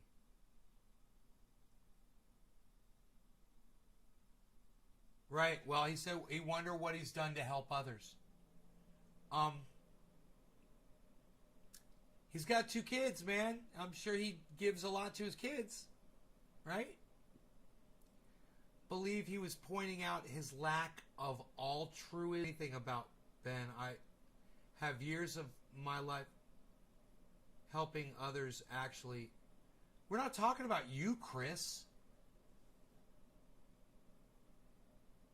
No, we know you help people, Chris. You work in retirement community with the elderly. We know. We know about you. You do a lot for a lot of people. You pick up fucking garbage in the woods, bro, where very few people go, or where people just go to dump garbage, and shoot off millions, literally millions of shotgun shells out there, and you go up there and pick it all up. So I know you are you are a saint of a human, bro. This isn't about you for sure. In my life, helping others. Okay, free. Yeah, free. And thousands and thousands of hours of picking up garbage. Right. I didn't get that far, right? Are you going to eventually cut caffeine out of the diet? No, I like the caffeine. What's wrong with a little coffee in my life? I can't have this. You're going to take everything away from me. What are you going to tell me about caffeine, man? I got to go decaf. Decafafe. Distributed, and certainly capitalism has done the job there. If you look at the global GDP or the GDP of any individual nation since 1800, it has risen exponentially with the increase of free trade and private property rights and free markets. And before then, the level of subsistence was extraordinarily high. The living at subsistence level, life expectancy was extraordinarily low. In Europe, it was still below the age of 40 was the average life expectancy in the year 1800. Now everybody who's growing up in the West can expect to live 80 years in a level of wealth, even at the poverty line, that would be unimaginable to people who are middle class or even upper class in, say, 1900, right? We have devices available at our fingertips, even if you're very poor in Western societies. That would boggle the mind of somebody living in 1900. Like the richest guy in 1900 maybe had a couple of telephones. The guy now has more computing power in the palm of his hand, being on welfare, than NASA had putting a man on the moon. Right? That's the power of economics and the power of capitalism. But if you're looking for meaning in economics, I think that you're right to say that you can't find deeper meaning in economics. I will say that I think that if you read Adam Smith, and I don't mean just The Wealth of Nations, which a lot of people have referred to, I mean the theory of moral sentiments, he fully acknowledges that there has to be a moral underpinning to a recognition of individual human striving and individual human ability. So take it from this perspective. I know that this is, by the way, there's a very rich debate, obviously, as you know, inside the religious community. If you read the writings of Francis right now versus the writings of Benedict, they're very different on economics, obviously, or certainly versus John Paul II. So, my view of this is that when in Genesis God says that human beings are created in his image, and that when God suggests that we have the individual power to choose, as he suggests to Cain at the very beginning of Genesis, this is foisting responsibility on individuals. And you have power over your own life. You have power over your own labor. Now, if there's somebody who's oppressing you, that's a different story, right? If there's somebody who's literally oppressing you. Sounds like Ben Shapiro's on some caffeine himself right now. Well, then, Josh G, I will look into the caffeine then for you, because I have no problem switching to decaf. I don't need trendy nay. Don't need caffeine. Everybody knows that. I'm full throttle whenever I need to go, bro. I am on tap at any moment. I don't need the caffeine, so I could switch. It's just been, my purchases have been that. I've been buying that just because my ex wanted caffeinated coffee, so that's what I started buying. And it is the job of government and others to step in and stop that person from oppressing you. But the idea that it is the government's job to provide some sort of utopian vision on Earth, or that forced redistribution is the way to do that, seems to me to really be a moral problem that infringes fundamentally on your ability to choose, infringes on your creative abilities. And so the argument for free markets for me, capitalism is a term that frankly was coined by Marx to a certain extent. But the free market idea, which is really that you own your own labor and that you are able to alienate that labor, you're able to sell it, you are able to work with it and then use the products of that labor to buy other things, that comes down to fundamental human dignity in a way Right on, as Josh. well. Well, And thank so you. I mean, my ideal is that everybody is able to own their own labor and alienate that Hey, labor. Josh G, as far as I'm concerned, you're looking out for my best interest, brother, which is all I'm trying to do for y'all. So thank you. I'm going to look into it for sure. Cheers, guys. Love y'all, man. Cheers. No law regarding cannabis. Cannabisism is for all. Smoke rings out here. Let's try it. Labor as they see fit, and that they find meaning in the social connections that they make with others and in the way that they bring up their family. But I don't think that you can solve a spiritual problem with an economic answer, is I think what I would say here. And the reason I say that is because we are richer than any time in human history, and yet, as you are pointing out, a lot of people feel empty, a lot of people feel lack of meaning in their lives, a lot of people feel alienated from the culture. It would be very difficult to take a person from 2021, plunk them down in 1850, and say, are you better off materially in 1850 than you are in 2021? No one would take that trade. But forget about all of the other, various social issues ranging from race to sex in 1850. You're talking about just the pure material lifestyle. I think that it's important to recognize what economics can do and what economics can't. And when we think that economics can fill hearts as opposed to filling pockets, I think that we start to make a rather large-scale mistake.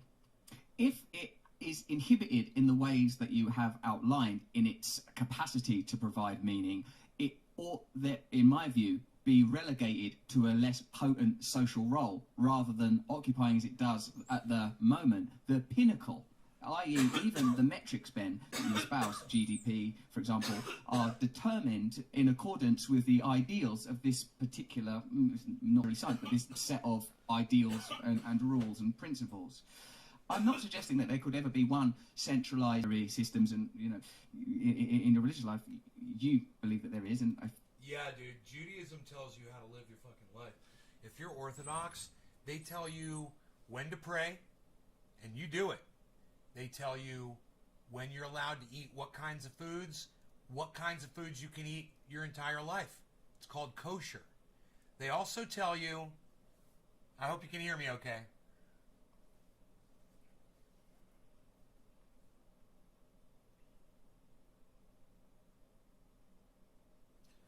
When you're allowed to use electricity. Now, how the fuck Judaism from God included electricity 2,000 years ago? But that's the way Ben Shapiro thinks. He literally thinks that electricity is included in his religious commands that were given to him to Moses on Mount Sinai in the Ten Commandments. He literally thinks that God is instructing him to not drive a car. Cars didn't exist, but that's doing work, son. According to Ben Shapiro. feel like, I suppose, in another way I do, but where perhaps we see things distinctly is I feel that there is a kind of an obligation. For 24 hours, from Friday night to Saturday night. I believe it's from 7 p.m. I don't know what the time is. That's the Sabbath, from Friday night to Saturday night. He can't use an electronic device. He can't tweet. He can't go on a computer. He can't watch TV. Every Friday night to Saturday night, he allows his religion to instruct him what he can and can't do. Because, God says, you can't do TV that time. I decided. No work, son. And watching TV, you're working your eyes. You gotta open your eyes. You're thinking. You're doing stuff. I don't want you doing stuff. I want you doing absolutely nothing. Do you know that Israel was literally attacked on the Sabbath? Yeah, man. When their enemies attack them, they attack them on the Sabbath. It's like, if you're going to attack Israel, that's when you got to do it.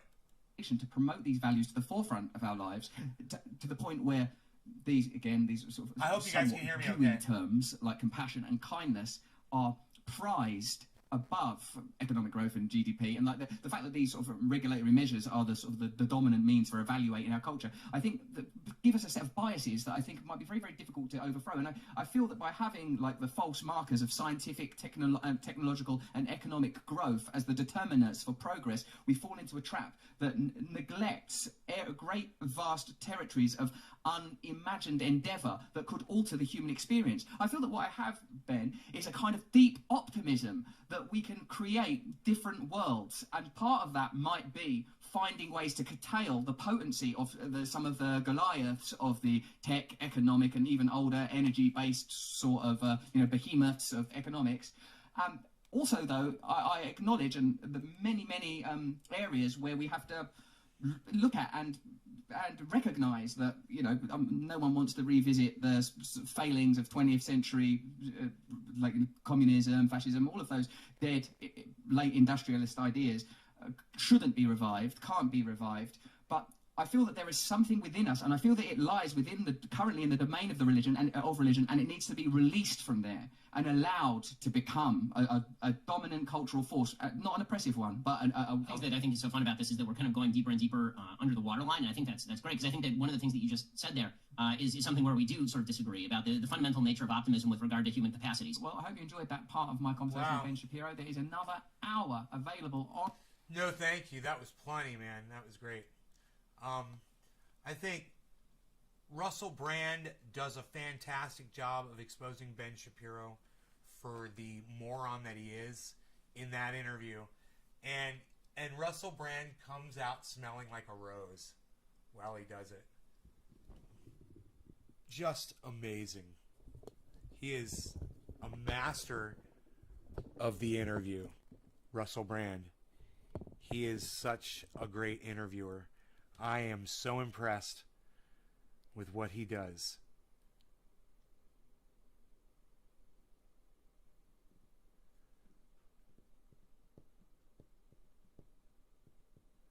Now you guys should be able to hear me really good. I turn the microphones around.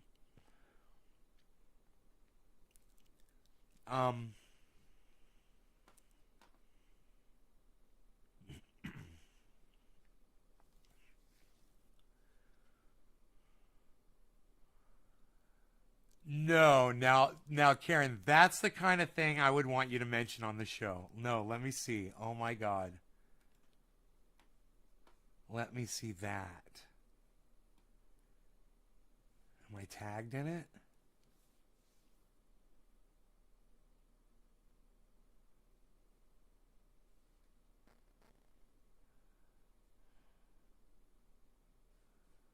Notifications.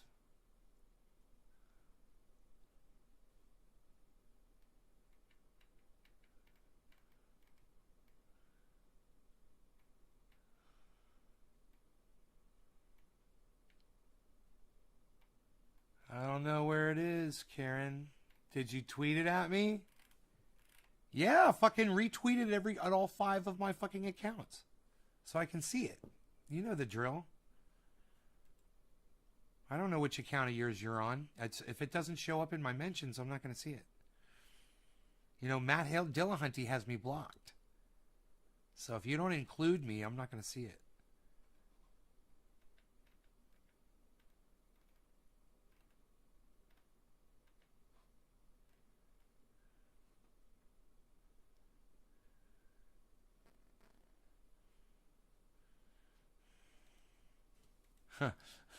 Watch this, what I'm going to say to Rome.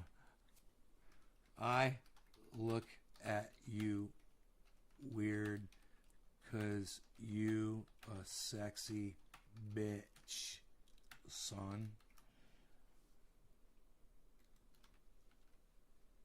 I spelled weird wrong.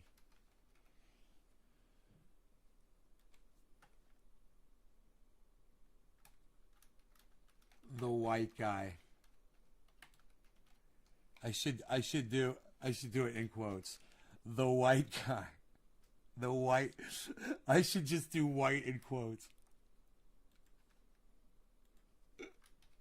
I look at you weird because you a sexy bitch, son. The white guy. All right. What's up here? Where are we looking at?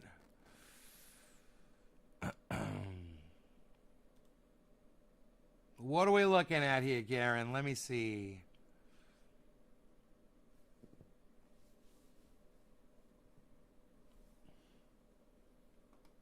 Man, you guys, come on. Retweet my stuff, guys. I got a bunch of accounts. Go in there and have some fun. Go press some buttons.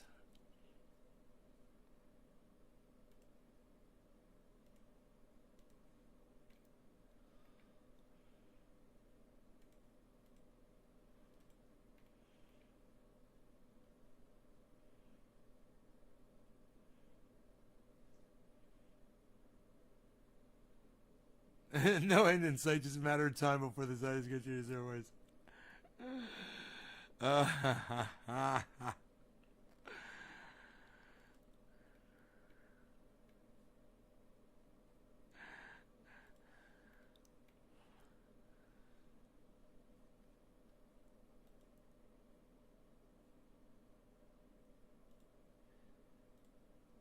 not getting a notification on this channel, but I'll switch over.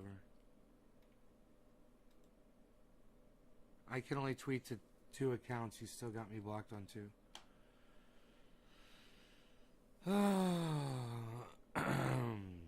Alright, let me see him.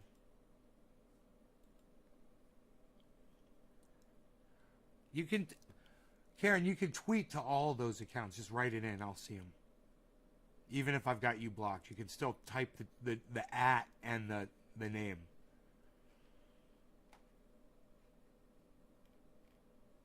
But I gotta tell you, I'm switching around and I'm looking and I'm not seeing anything yet. Mr. Blue liked some tweets I was mentioning. Mentions. Nick Brown.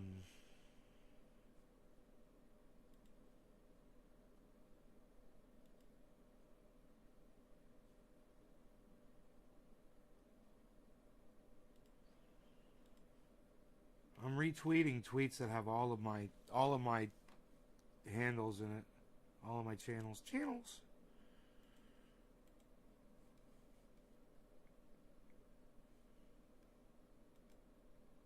How do you reply?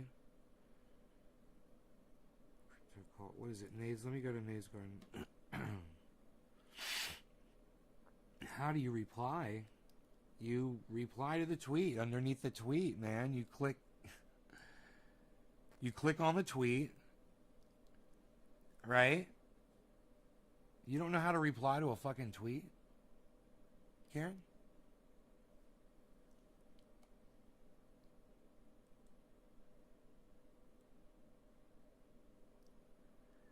I'm a horrible tweeter. Well, I'm having issues here trying to find anything that Karen is talking about.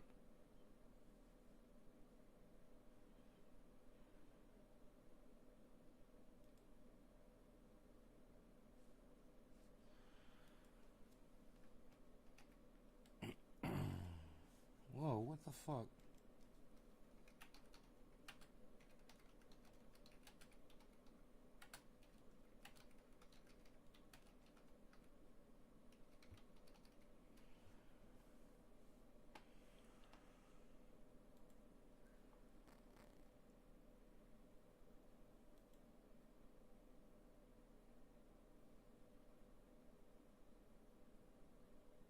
You reply, Karen. He made a comment, so you reply to it. You just said, I know how to reply.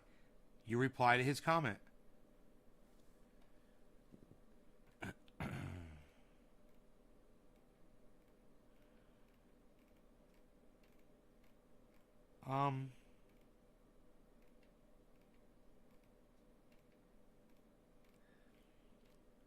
Hey, Karen, I don't see this fucking tweet you're talking about. You said you tweeted it at me.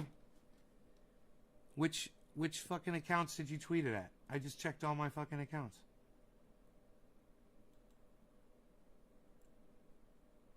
Let me check the Crypto Culture 421.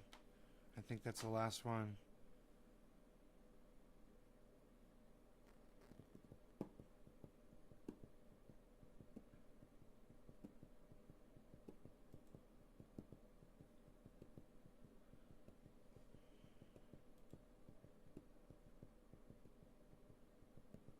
Nick Brown Griffin.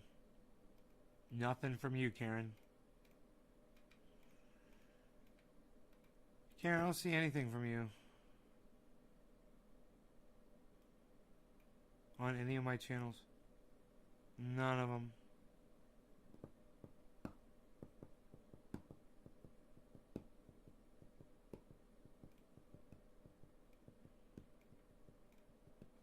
Let me go to the channel that he probably hadn't blocked yet.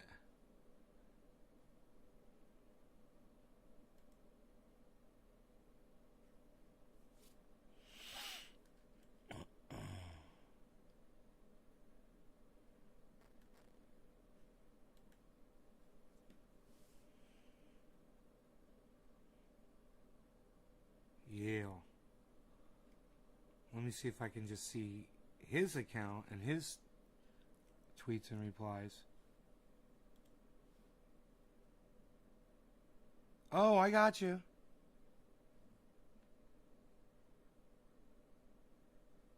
I'm not interested in anything from him. Dude, why are you so fucking rude? Thank you, Karen. I found it.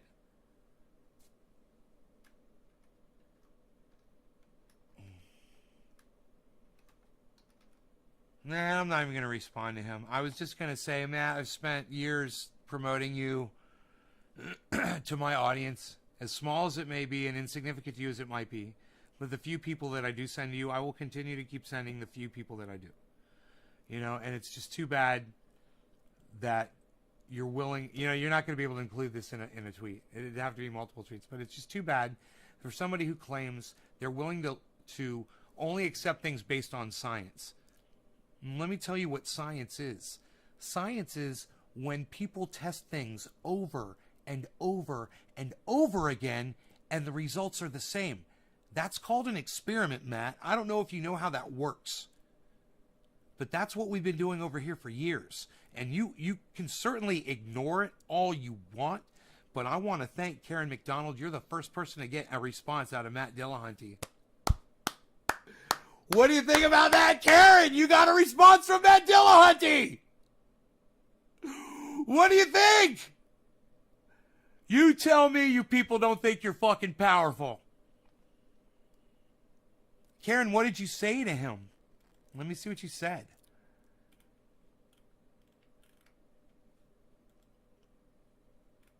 I'm watching him. He doesn't even know I can see him from another account. I have to tell you, sir, Nays Triage Oil is the best pain reliever cream out there. So many wonderful uses for this. Just found another use.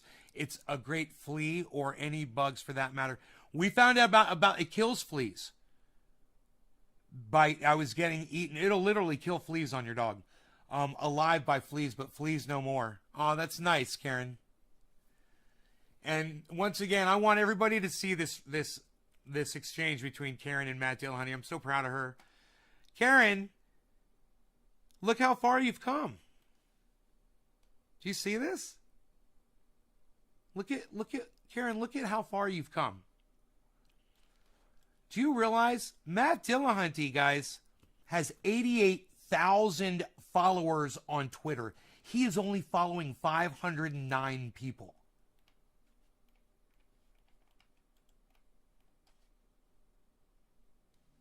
There it is. 88,400 followers, guys.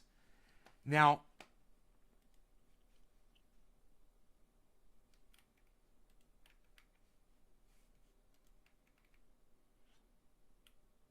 that's not to mention the fact that he's got millions and millions and millions of views on YouTube. And little tiny Karen from our little tiny corner of the internet that he doesn't want to hear from anymore, she got Matt Dillahunty to respond. And all I can say is, I'll read it out loud again. Let me grab some water, and then I'm going to read Karen's tweet out that inspired Matt Dillahunty to respond.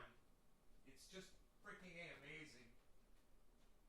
Karen, it's just like...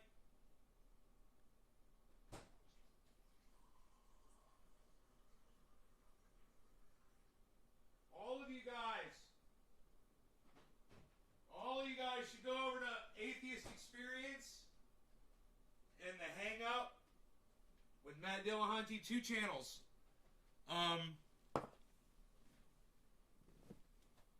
You should support them like I do. You should subscribe to their channels. And you should watch them. They're fantastic. They are fantastic. We're just having a disagreement over something that we smoked together. All I'm saying is you can rub it in your skin. That's all I'm saying is you can rub it right into your skin.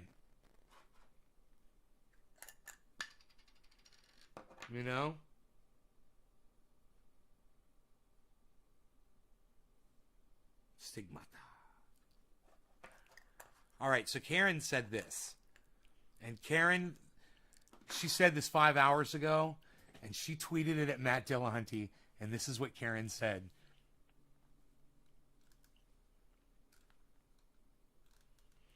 She said, I have to tell you, sir, Nay's Triage Oil is the best pain reliever cream out there. So many wonderful uses for this. Just found another use. It's a great flea or any bugs for that matter. Bite. I was getting eaten alive by fleas, but fleas no more.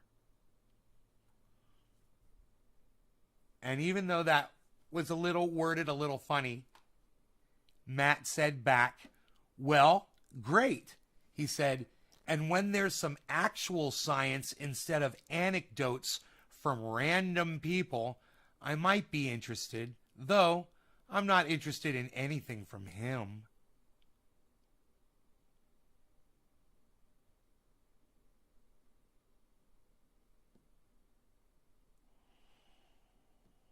What did I say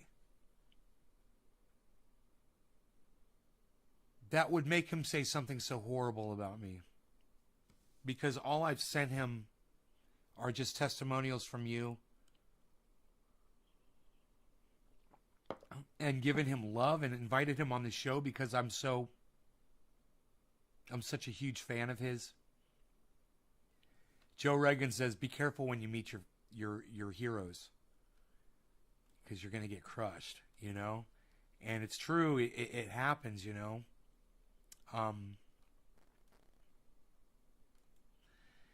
It's too bad.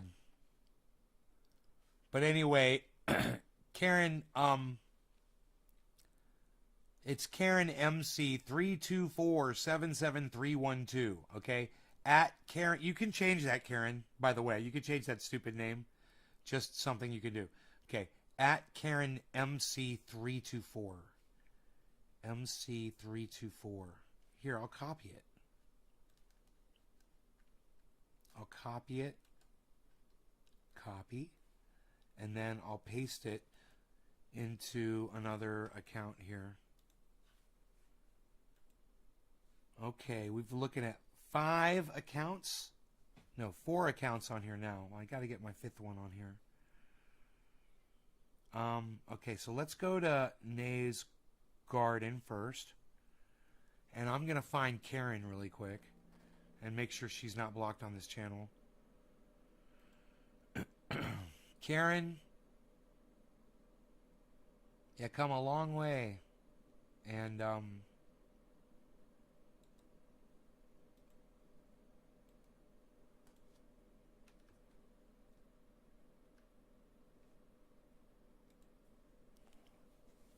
blocked. Unblock. Unblock. Yeah, okay, I unblocked you.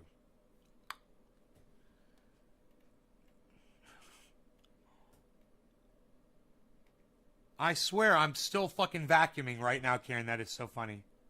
Said Mrs. Ashley.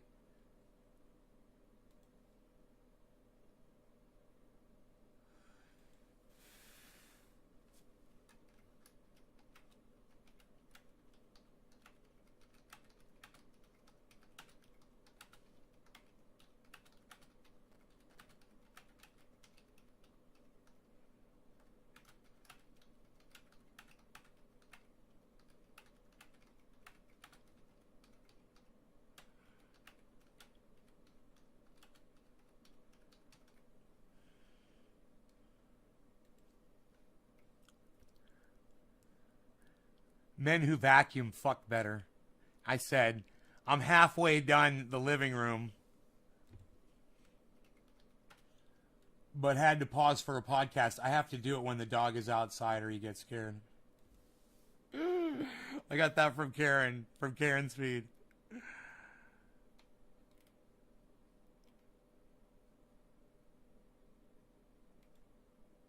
90. That girl's got 90,000 followers. Holy shit, Karen.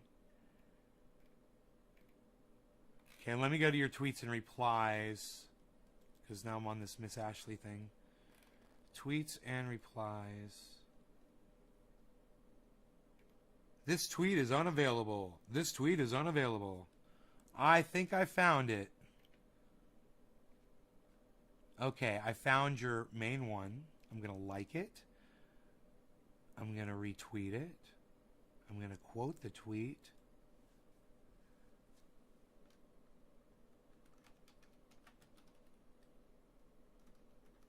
And then I'm going to send it to all of my channels.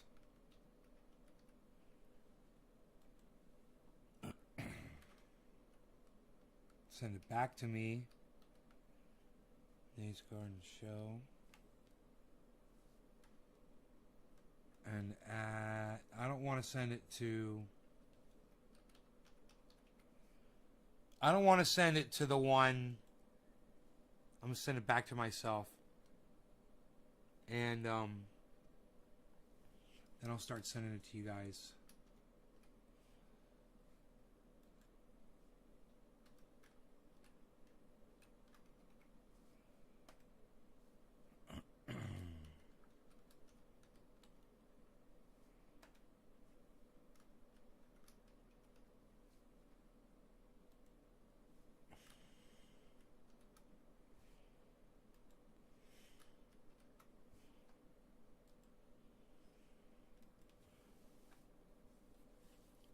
That is fucking awesome. So Karen, I just retweeted your tweet at a whole bunch of people at one time.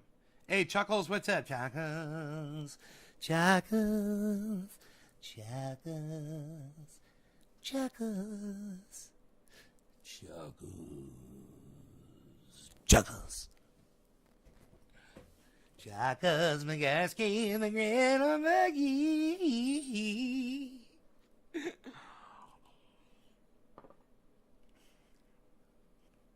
Okay, so that'll make it easier for me to find. I get, this tweet is unavailable. That's funny. You're unable to view this tweet because this account owner limits who can view their tweets. Yeah, I've been blocked by Matt Dillahunty, and I'm proud of it. And now I know why.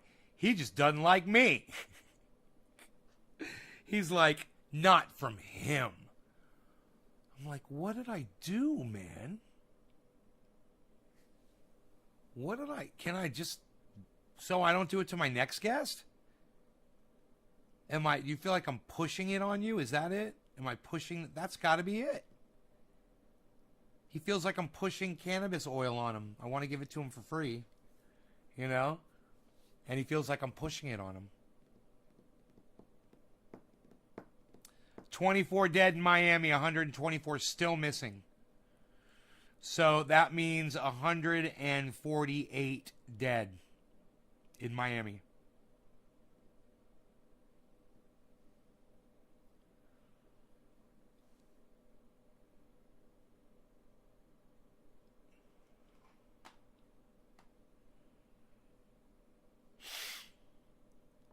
Science, psh, unreal, pal.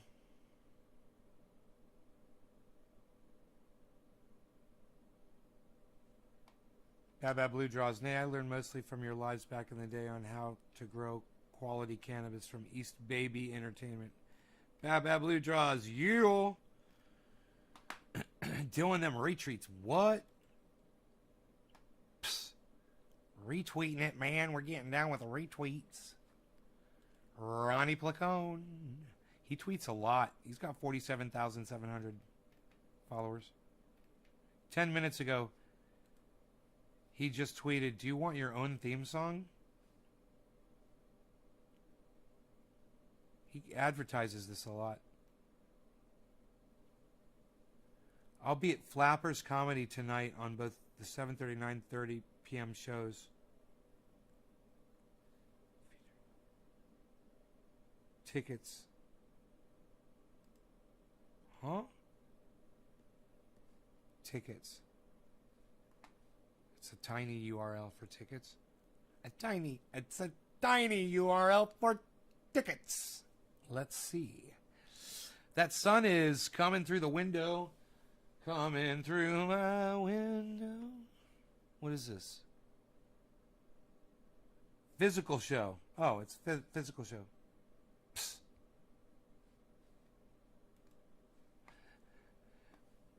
Physical show.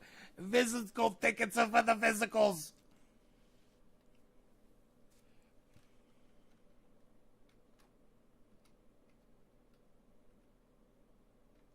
Robert Mulligan. Robert Mulligan 01, right? No. Fuck. Damn it, I don't remember Robert Mulligan's fucking... Is it Robert _ Mulligan?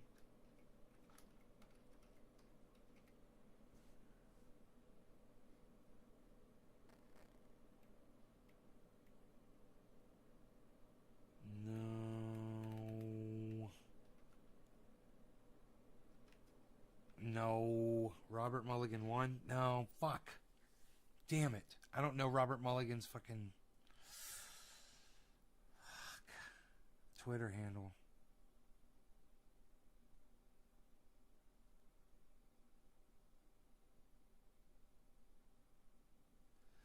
Man, is that him? It looks like him. That's funny. I'm sad. They only let you look at so many people.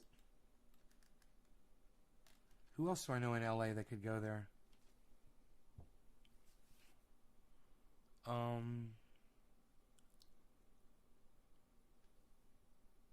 Who's on Twitter that I... Nobody. I don't know anybody. I'm sad.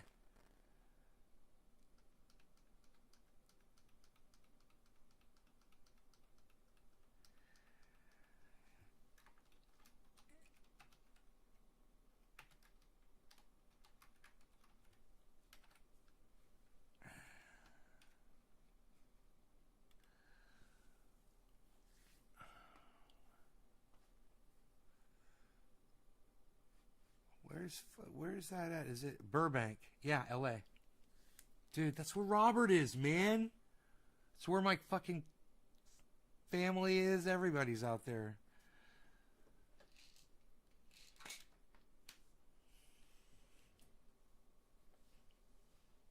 Let's see if I get my family members to go out there.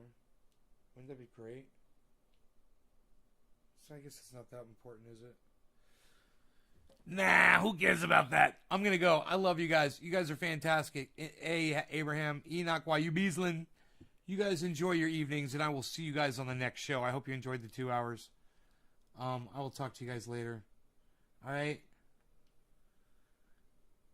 You enjoy your evenings. I'll see you tomorrow morning, unless I do a night show. I doubt it. You guys take care. I love you guys. Bye, y'all.